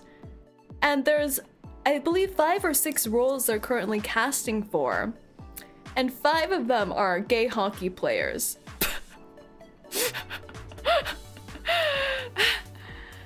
So I said to my male acting friend, I was like, you should do that. You should audition for these roles. And then they were like, which one would you recommend, since you know so much about heated rivalry? And there's, as I said, there's about 6 roles open. 5 of them are for gay hockey players. And I was like, I don't know. So which one would I recommend to you? And then I recommend this character called Dallas Kent, male, 25, Toronto's star center who acts like a piece of shit on and off the ice. He's aggressive, homophobic, and awful to women, and totally charming. Skating or hockey is an asset, but not necessary. So I was like, you should be Dallas Kent. And my friend's like, yes, of course. You recommend to me the homophobic misogynist. And I was like, it's the other roles, the other roles, it's not because the other roles are gay that I'm not recommending them to you. It's because all of the other roles recommend potential nudity, and I'm protecting your honor. So I thought maybe it'd be easier for you to act as a homophobe than to get naked on camera. And he thanked me for that. So, yeah. That's that. Friendship. Dallas Kent is the most stripper name I've ever heard. It does sound so, doesn't it? Like, what? And it doesn't the brief say he's from Toronto? What kind of Canadian parents would name their child Dallas? Who did that? Who did that? That's just so wrong. You're perfect for this role, yes. Honestly, that sounds like a Canadian name. Dallas Kent? Is that a thing Canadians do? Name their children after American locations? Canadians love the Texas lore. I guess that's true. I have heard that Canada has Texas or Dallas of their own, which is called, what is it called? Calgary, I believe. The Dallas of Canada. So maybe they do have some kind of cowboy fetish happening there. You see, Canadians have way more culture than America. Alberta! Alberta! What did I say? What did I say? Calgary? Is Calgary Alberta? Is Calgary in Alberta?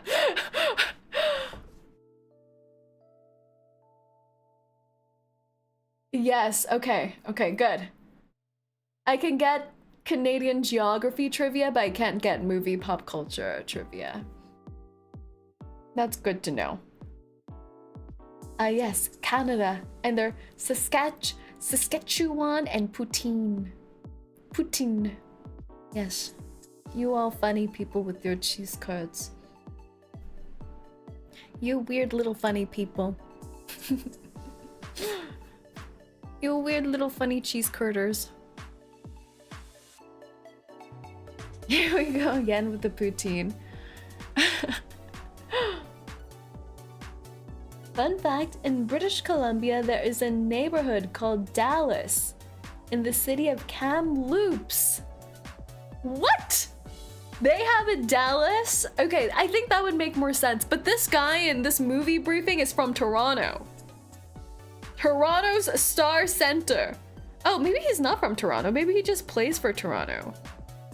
Oh. Would it be weirder if he's born in Toronto and called Dallas, or if he's born in Dallas and called Dallas?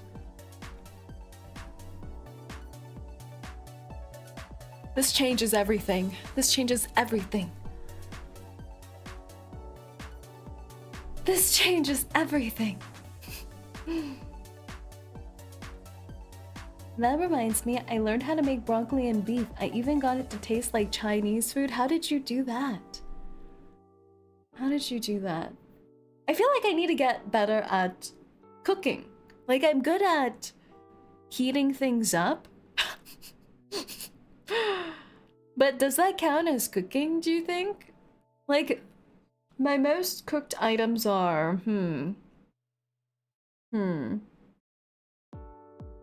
dumplings, pasta.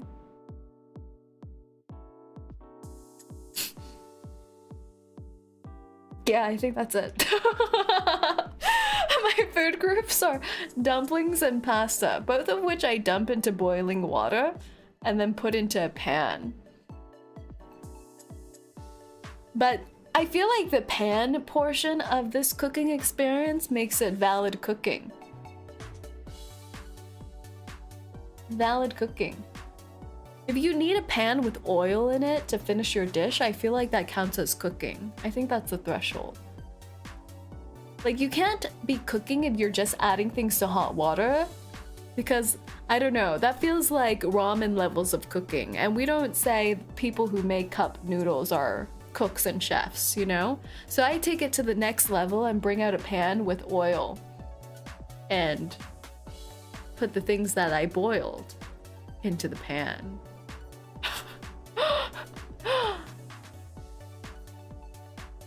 Olive oil, garlic, broccoli, then add oyster sauce and soy sauce. Then add less than a cup of water, stir until broccoli shrinks. Try to use a wok. Oh my gosh! That's intense. A wok? That sounds yummy though. Say hello, Saerin. Hello, hello. Forget, if I go in hiatus, I'll visit the bidet museum. No, Baguette, you cannot visit the bidet museum while you're on hiatus because you have to stream the bidet museum. Don't let this opportunity go to waste. When you're at the bidet museum is when you should be the most active. Everyone say hello to Baguette.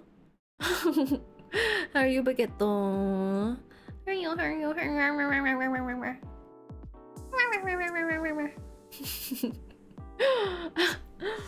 Baguette's actually been active as a VTuber for a very long time. When did you When did you debut, Baguette? You're old! The French are here, that's right. The French are here, the French are here. When did Baguette debut? Say hello to Baguette here. Baguette's a VTuber frenzy who streams on Twitch. March 2019, Boomer VTuber. March 2019? March 2019? 2019. 20. Wait, what? What year is it right now? 7-year-old. 7-year-old VTuber. Whoa. Whoa, have you ever taken a hiatus, Bigetto? Have you ever taken a long-term break? A hag. Are you leaving? I will leave whenever I want to. No! Oh my gosh. Baguette has just been on this VTuber grind for 7 years straight without rest. That's why sometimes when you look at Baguette, you can see pieces of mold on his body. I think you know, I was talking about earlier VTuber fatigue, how a lot of VTubers are getting tired nowadays and wondering whether they should graduate and things like that, and it's alarming. It's an epidemic. It's an epidemic amongst the VTubers. People who have been streaming longer than 2 years, I feel like they're going through it. They're like mentally like, have I even achieved anything in these 2 years? Am I even having fun anymore? Should I spend my time doing something else that's more productive, like getting a master's degree and saving lives? Are my parents proud of me? And they're going through all of these baby crises as part of their VTuber fatigue past the 2-year mark. So I don't know how Baguette should be feeling when Baguette's 7 years old, crusty and molding. What are you doing out there? How are you surviving? When you should play Diablo 4 and make a guild. I do know people who have played Diablo and liked it. That's true. Last year, mostly streamed for fun. Stopped commission for a year. Ah! That's good. Yeah, I think people have to find the fun in VTubing again. It's true. To be fair, VTubing should only be treated as a hobby. If it becomes a chore, then the fatigue comes. That's interesting. That's interesting. Is VTubing a hobby? Is VTubing a hobby?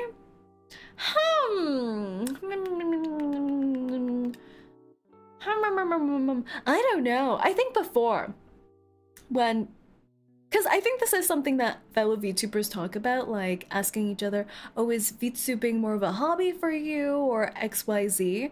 And I think back in the day, when someone would ask me that, I would get a little offended. I'd be like, a hobby? You think I'm doing this as a hobby? Because I would take it pretty seriously, I think. But, VTubing can 100% be a hobby.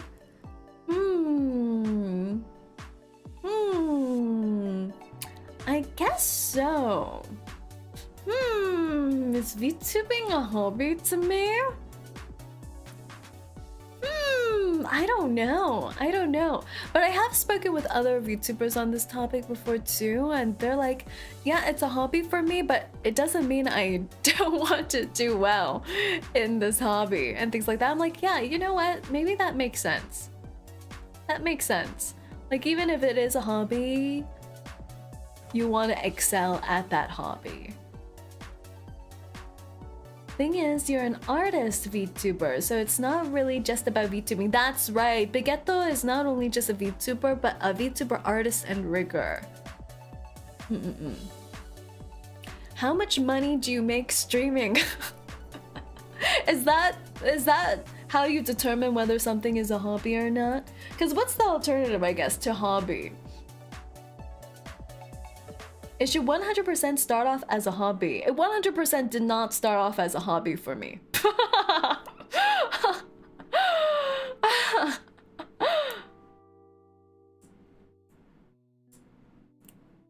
Say thinks of us as more than a hobby. I'm touched and scared. Of course. You guys just want to be a hobby to me?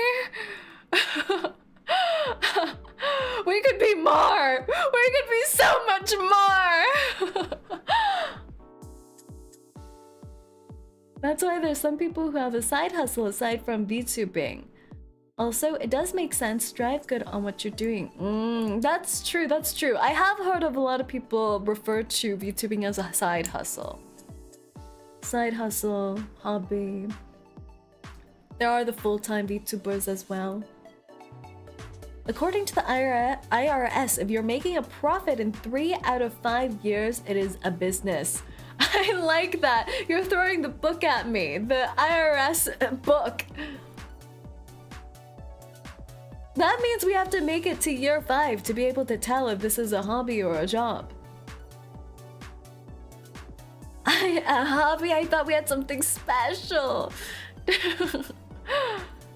I know people with 20 CCV who make thousands of dollars a week. I know some people with 200 CCV who struggle to make 1,000 in a month. Who are you? Who are these VTubers you know? Who are these VTubers you know, Bear? What are you saying? Because this is unrealistic expectations, guys. This is unrealistic expectations.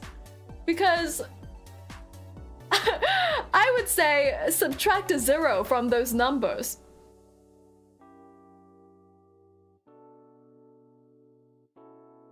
I'm a communities whore mod. I work all over the place. Bear, you shouldn't say that about yourself. You're more than just a whore. Bear, value yourself. Love yourself. You don't need to say that about yourself.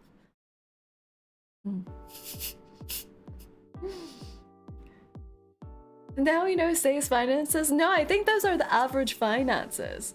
I think those are the average finances. I know a lot of people who struggle to make $500 a month, even if they have pretty good CCV, like 100 CCV or something like that.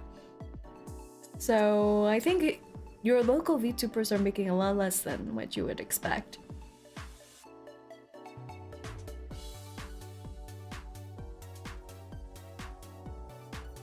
Only a whore for those who pay. Yeah, if they're paying, then you gotta spread them. That is how it is. Sponsors are where the money's at. Yes, it's true. But I feel like,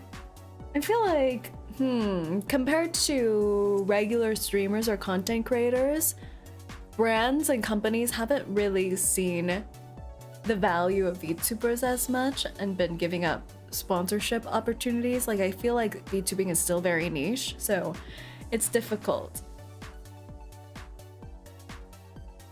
You're right, Say, I'm earning pebbles now. Are they edible pebbles though? Are they yummy?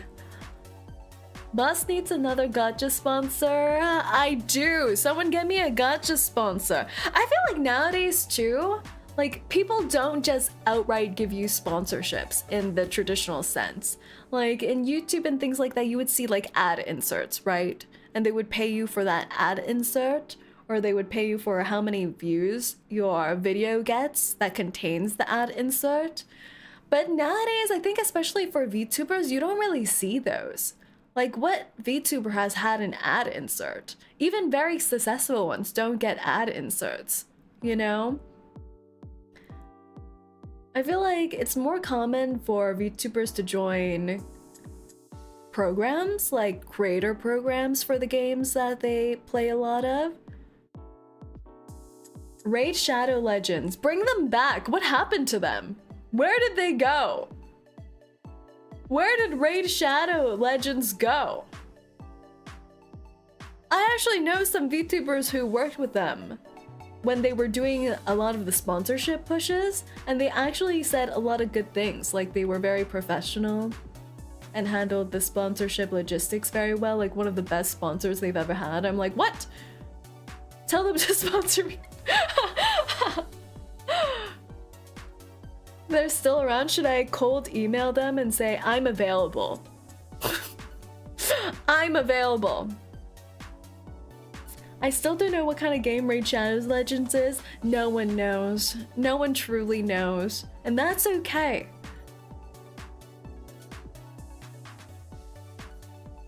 They strategically move around. Even the devs don't know. Yeah, and that's okay too. A little concerning, but still okay. Slightly kind of concerning, but still alright. It's about a raid. Like, think about it. Raid Shadow Legends. You're raiding shadows. Raiding shadows. How do you raid a shadow? Shadow legend. Raiding a shadowy legend. Raiding a shadowy legend. You're raiding invisible people. I don't know what the logistics would be.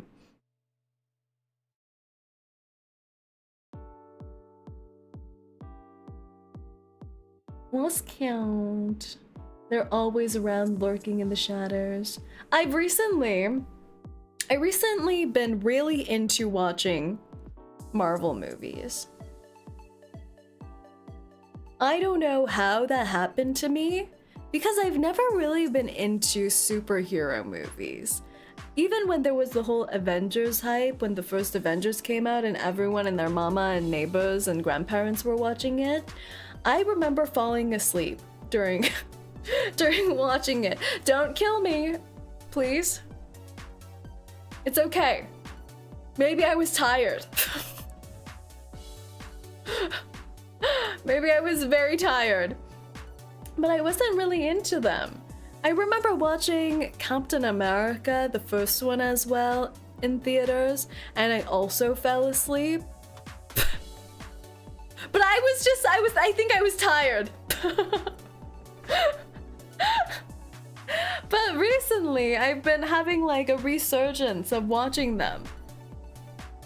I don't know what's happening. There has been nothing new in the Marvel universe, but I've just suddenly been watching them. I think it's my YouTube algorithm because I like Sebastian Stan. So suddenly a clip of Sebastian Stan appeared and I was like, wait, what's he been up to? What's been in his filmography? And I'm like, wait, he was the Winter Soldier in the Marvel movies. And then I was like, wait, I should watch the Marvel movies. So I kind of went backwards where I was looking up Sebastian Stan YouTube shorts. Then I remembered he was the Winter Soldier. Then I started watching Captain America, the Winter Soldier reaction videos.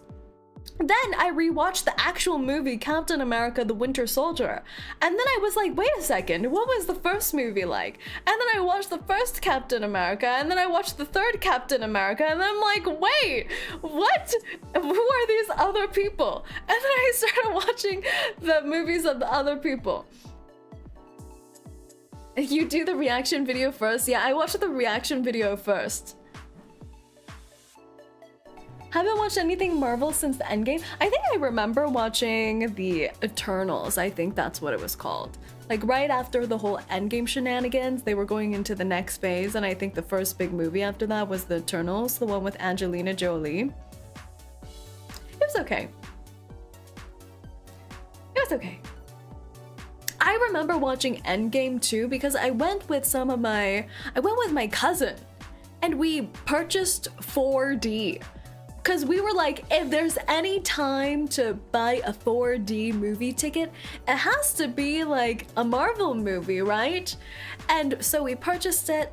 We sat in the theater for Endgame in our premium luxe leather seats, and they did nothing in that movie. They did nothing! They did nothing! The chair vibrated like maybe 3 times throughout that whole movie sequence. And like a gust of wind hit me in the face. Maybe 5 times. It was such a scam. There was nothing. I really should have asked for my money back. Like, some movies just should not be in 4D. A movie you can smell or travel through time. The smell vision. That's underwhelming. It was the worst use of my 4D experience ever. It was horrible. I'm like, really? The chair's just gonna vibrate? It's just gonna vibrate? I could get that anywhere. Rather use it on an old Jurassic movie? Yeah, I think it would probably be better. Like, the chair didn't even tilt. It did not ever even go on an axis of any kind. It just vibrated in place. Maybe that was the limits of our local movie theater technology at the time.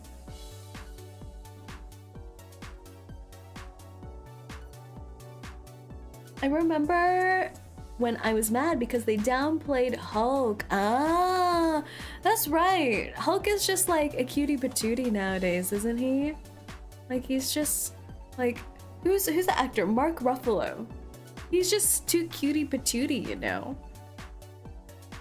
I feel like the scariest the Hulk was in the first Hulk movie, where there was the different actor. I remember sneaking into the theaters to watch that. I like finished a movie, I don't even know what, and then I was like, wait, the Hulk's on. And I was with my mother, and we just like walked in. And it was like the middle of the movie, and he was hulking out, and I was like, this is great. Don't do that, kids. I think that's theft, maybe. I'm not sure. The Incredible Hulk. Edward Norton. Yes, that guy. I liked that Hulk. I liked when the Hulk was still scary. The thing I feel is the saddest thing is, it's when the superheroes or whatever character becomes a quote-unquote good guy, and then they're no longer cool anymore. Exhibit A, Sebastian Stan, the Winter Soldier. Like, how come after he got unbrainwashed, he suddenly can't fight? Why? He was so cool in that movie. He can still kind of fight, but like, he gets beat every single time. He never wins a fight anymore.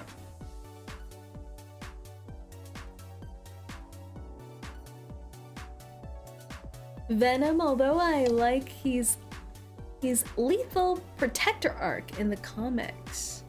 Because plot, I'm just so sad about it.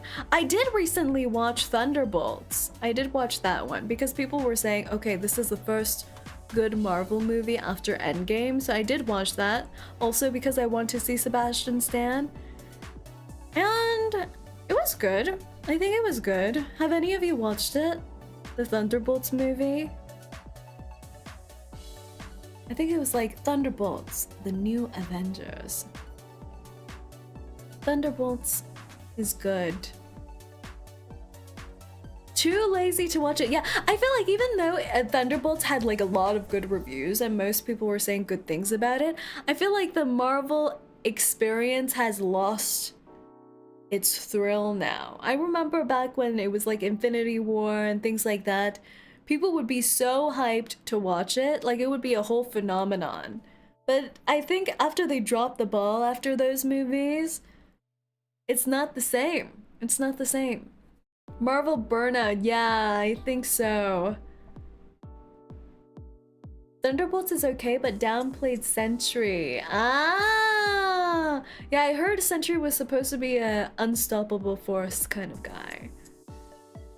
Endgame really consumed all the hype. I think so. And you know what the problem is? When they start getting into multiverses and time travel shenanigans, that's when you start clocking out. Because once you have time travel and multiple timelines, that's like a get out of jail free card. I'm like, why would you do this? Why would you do this? That's when franchises start taking a dip. What even happened to the old Captain America? Didn't Clint Eastwood come at the end of Endgame as an old man? Where did he go? Like, is Clint Eastwood dead? Where did he go? Like, they come out with so many subsequent movies about Captain America with, like, I think the Falcon and all that. But where'd the old man go? Where'd Clint go? It wasn't Eastwood though? What? Was it not? Who was it? Who was that? It was Clint Eastwood, wasn't it? Clint Eastwood. Is that not his name? It is his name. It was Clint Eastwood. Why are you gaslighting me? Captain America. Yes, yes it is. Why are you gaslighting me? It was aged Chris Evans? No, it wasn't. That was Clint Eastwood. Was that not Clint Eastwood? That was totally Clint Eastwood. You're gaslighting me. What? What? What? Wait. I'm looking this up on Reddit. Did Clint Eastwood play Steve Rogers as an old man in Endgame? Or was it just VFX? Top response with 7 upvotes by someone named Capped Down Arrow. He's a captain in his own right, this Redditor. And he says, it was VFX on Chris Evans, but they used Eastwood as a reference? So he had that classic badass old guy look? What? What? What? That wasn't, what? That wasn't Clint Eastwood? What are we saying? What are we saying?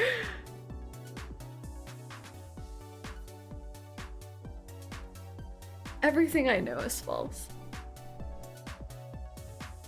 Everything I know is false. Is this, what?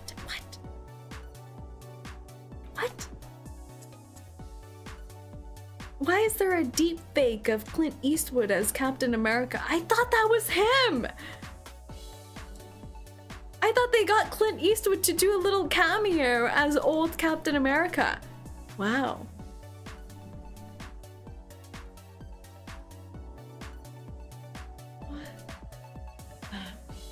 Well, I guess now we know what Chris Evans will look like when he's old.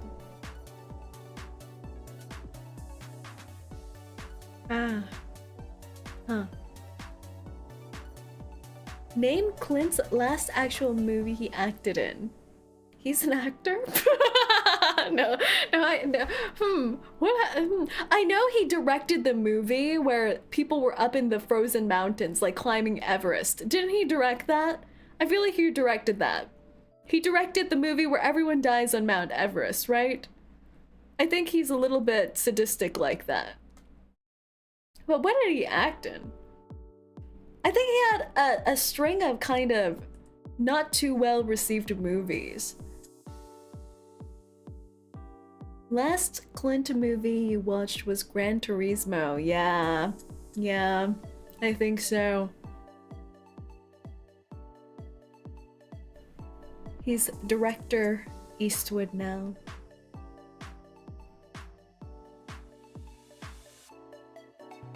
Director Eastwood. Wow. But yeah, I'm just picturing in the modern lore, they just forgot about old Chris Evans, Captain America now, and left him at a retirement home. They're like, yeah, he should rest. He should probably rest. Meanwhile, he's in his nursing home watching on TV all the disasters that the Falcon Captain America is wreaking upon the populace.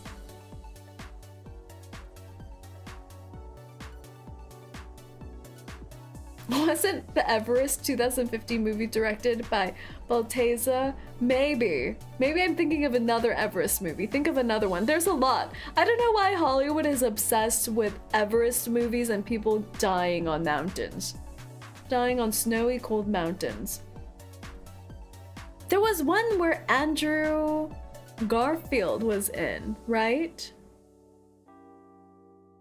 Was that the Clint Eastwood one? I'm just saying things at this point. Maybe I should watch more movies. I should watch more movies, I think.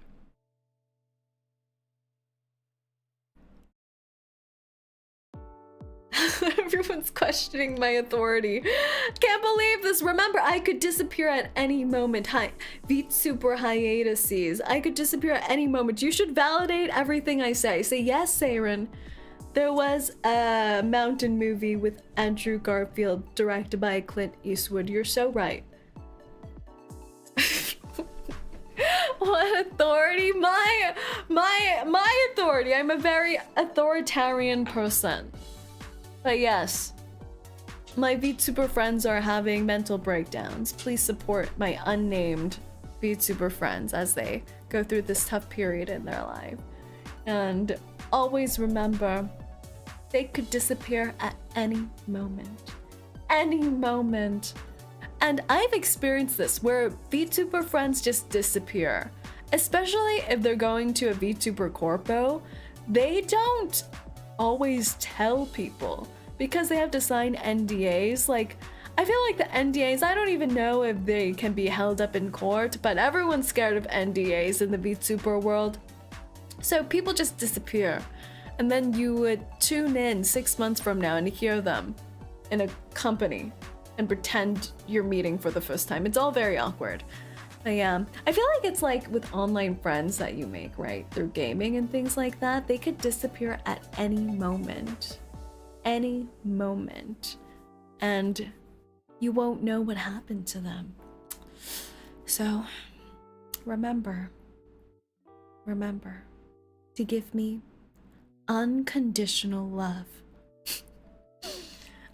Miss Story of Stars, oh, I miss her too. Boss threatening us to obey, yeah, and even if I don't disappear, I can make you disappear, so remember that. VTubers basically have secret identities, exactly.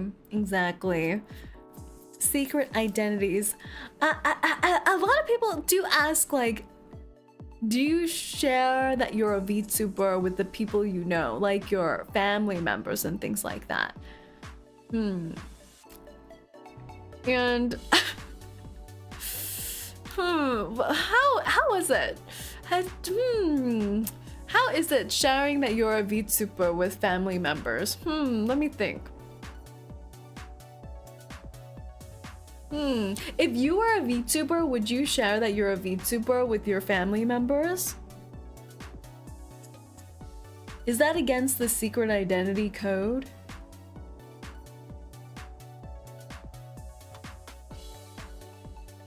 Unless the family is in it, you wouldn't. What do you mean if the family members are in it? Like the family members are also VTubers? Like it's a family business? A family of VTubers? Can you imagine?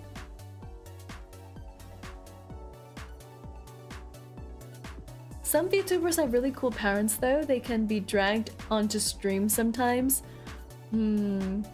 That's true. Works well for the Ravencrofts. Yeah, what kind of abnormal family is that? When they are so what? Like when I see the Ravencroft family and she's just collating a whole cinematic universe of her family members popping up in VTuber personas on her stream, and I'm like, how on earth can you trust your family members to be on stream with you?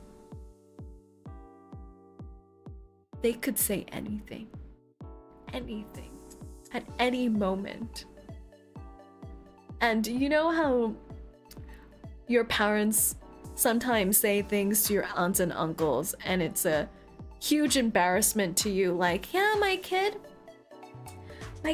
started to crochet and the first thing she crocheted was a pair of underpants. Isn't she great? And then you're just hiding in shame, going like, ah, why would you tell that to my aunts and uncles? But that's escalated. The risk is elevated to the umpteenth percent because you're risking that same embarrassment, but with them on stream with you. That's insane. There's this one time in React at YouTube where my parents react to my VTuber friends, something similar. Yeah, I think I remember seeing that. I don't trust most of my VTubers' parents to be on their streams, to be honest. Right? Right? How can you trust the VTuber parents to be on stream with you? That's insane to me. So that's the number one concern. They just embarrass you in front of everyone and it's on the interwebs forever. The second concern is like, sometimes they're just not entertaining. Like Like, what if your parents just like sit there watching you talk to your chat about piss, and then 1 hour into the stream they say, honey, redacted real name, did you do the laundry?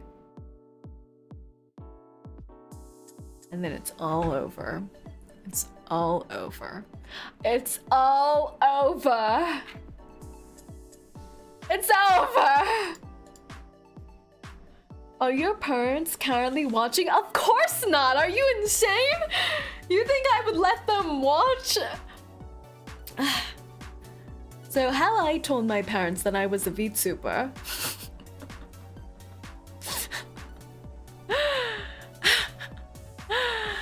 I told my parents I was a VTuber before I even debuted as a VTuber because I need opinions. When I was creating my beautiful bodacious body, I was like, Mom, what do you think of this outfit? And shoved my VTuber fat tits in her face. And my mom was like, oh, that's nice, honey. What is this? Is this your anime thing?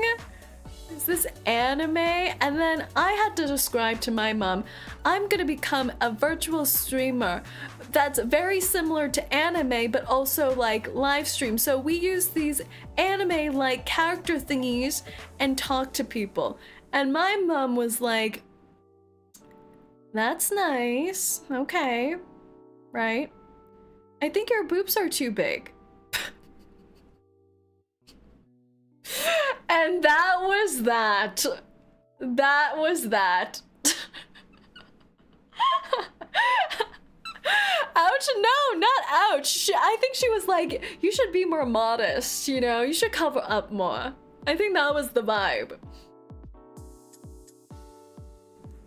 She just said you're flat IRL. No, now I know my mama know I am not flat.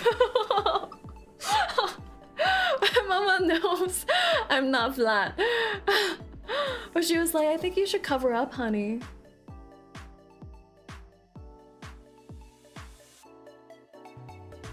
Are you sure? You're saying, are you sure, while I'm holding one of my boobs in my hands right now? I wouldn't expect anything less from conservative parents. That's true. That's true. But the other conversation was with my father. That was a whole different story. I explained to my father what VTubing was in the exact same way. I was like, hey dad, you know how there are like people who stream online, like YouTubers. You know YouTubers, and then there's anime characters. It's just like making YouTube videos with an anime character. And then I shoved my anime boobs into my father's face and said, what do you think of this outfit?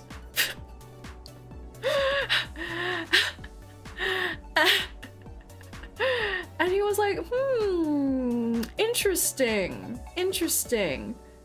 How do you get into contact with these artists?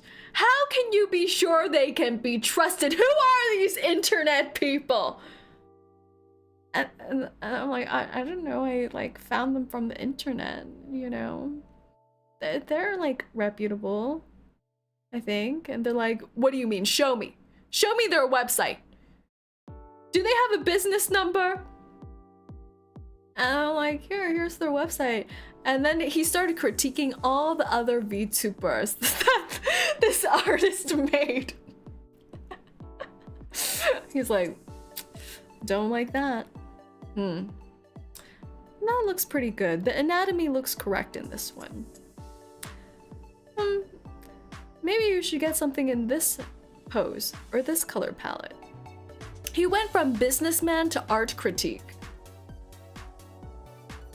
Your dad is actually based for trekking, that's true. Is he an artist? He is. He is. That's why I showed him in the first place, to get art thoughts from him. He used to do oil painting. So he starts critiquing, yeah, the anatomy of this one looks a little weird. I think you should do it like this. I'm like, thanks, Dad. Thanks. Good talk. And then he was also like, I think your boobs are too big. I think you should cover up.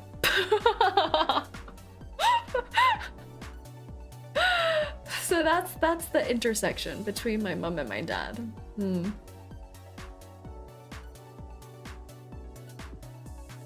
Papa is like, this artist has no morals. Do all parents hate the big boobs? Probably, I think so. Make dad say react to reverse 1999 art, boss, please. The thing is, my dad is just so critical of art. I feel like he would just like criticize everything. You know? He's a classical person where he only appreciates things like Picasso, Monet, Van Gogh.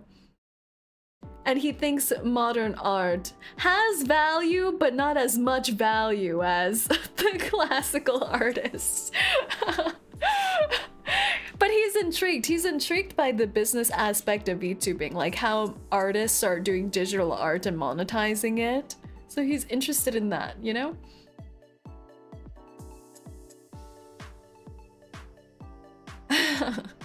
Want to meet your dad? My dad is a loose cannon. Like, I would not trust him in front of a live stream audience. I would be like, oh my god, that is... You know how sometimes fathers just say things that are completely politically incorrect? He would do things like that and I would be like, oh my god, I'm gonna get cancelled immediately. I'm gonna get cancelled immediately. I need to erase this VOD, my whole internet presence, to heal the statements that he's just said. I mean, there's the Van Gogh-esque art pieces in reverse. There are. Yeah, he used to make me go to art museums with him. He's a little posh like that. But the content, think about the content. Think about my livelihood. What about that? My survival as a VTuber. Now that I've come back after my week-and-a-half break, you want me to get immediately cancelled? How could you? How could you do this to me? Shouldn't you be a little bit more protective of your streamer? Shouldn't you show me unconditional love?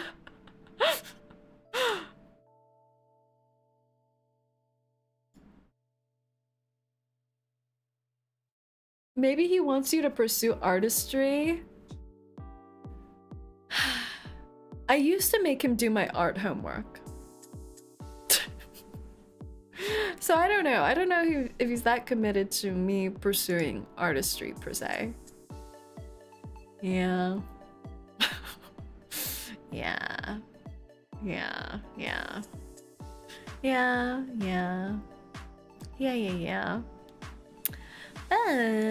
Let's see. Say has no talent. Now you're taking it too far. What do you mean? I have many talents. I'm a doctor. I'm a lawyer. I'm a pediatrician. I'm a home caretaker with... I'm a businesswoman. Yeah. I feel like I've exemplified all these traits to you in the past. A felon. Enema administrator. Yes. The most important one. I'm an enema administrator. Very important. Very critical. Mods can sing while eating spicy noodles. Yes, a talent that's in very high demand nowadays. True. True and real. But yes. I think that's it for today. I'm leaving. And I may never come back. Always remember that. I can leave you at any moment. Any moment. Let me see who to raid. Let's see. Oh!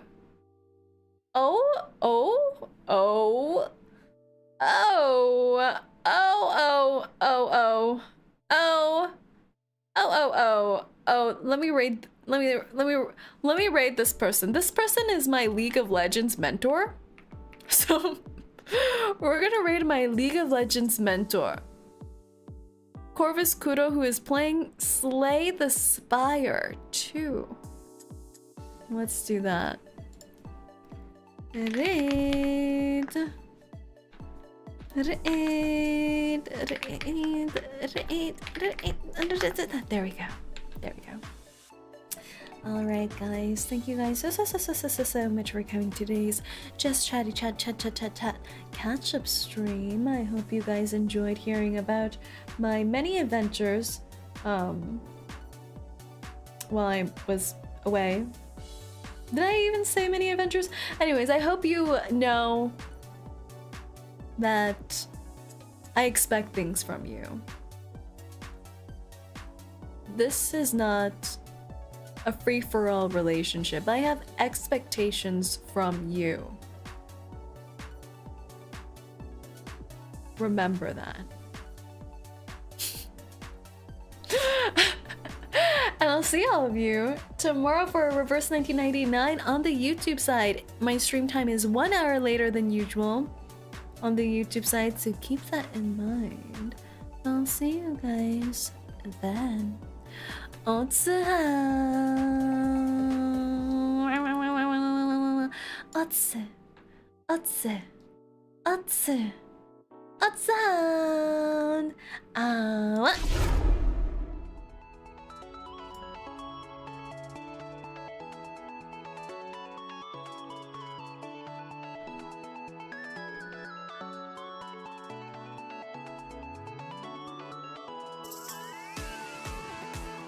Unconditional love, guys. I demand unconditional love.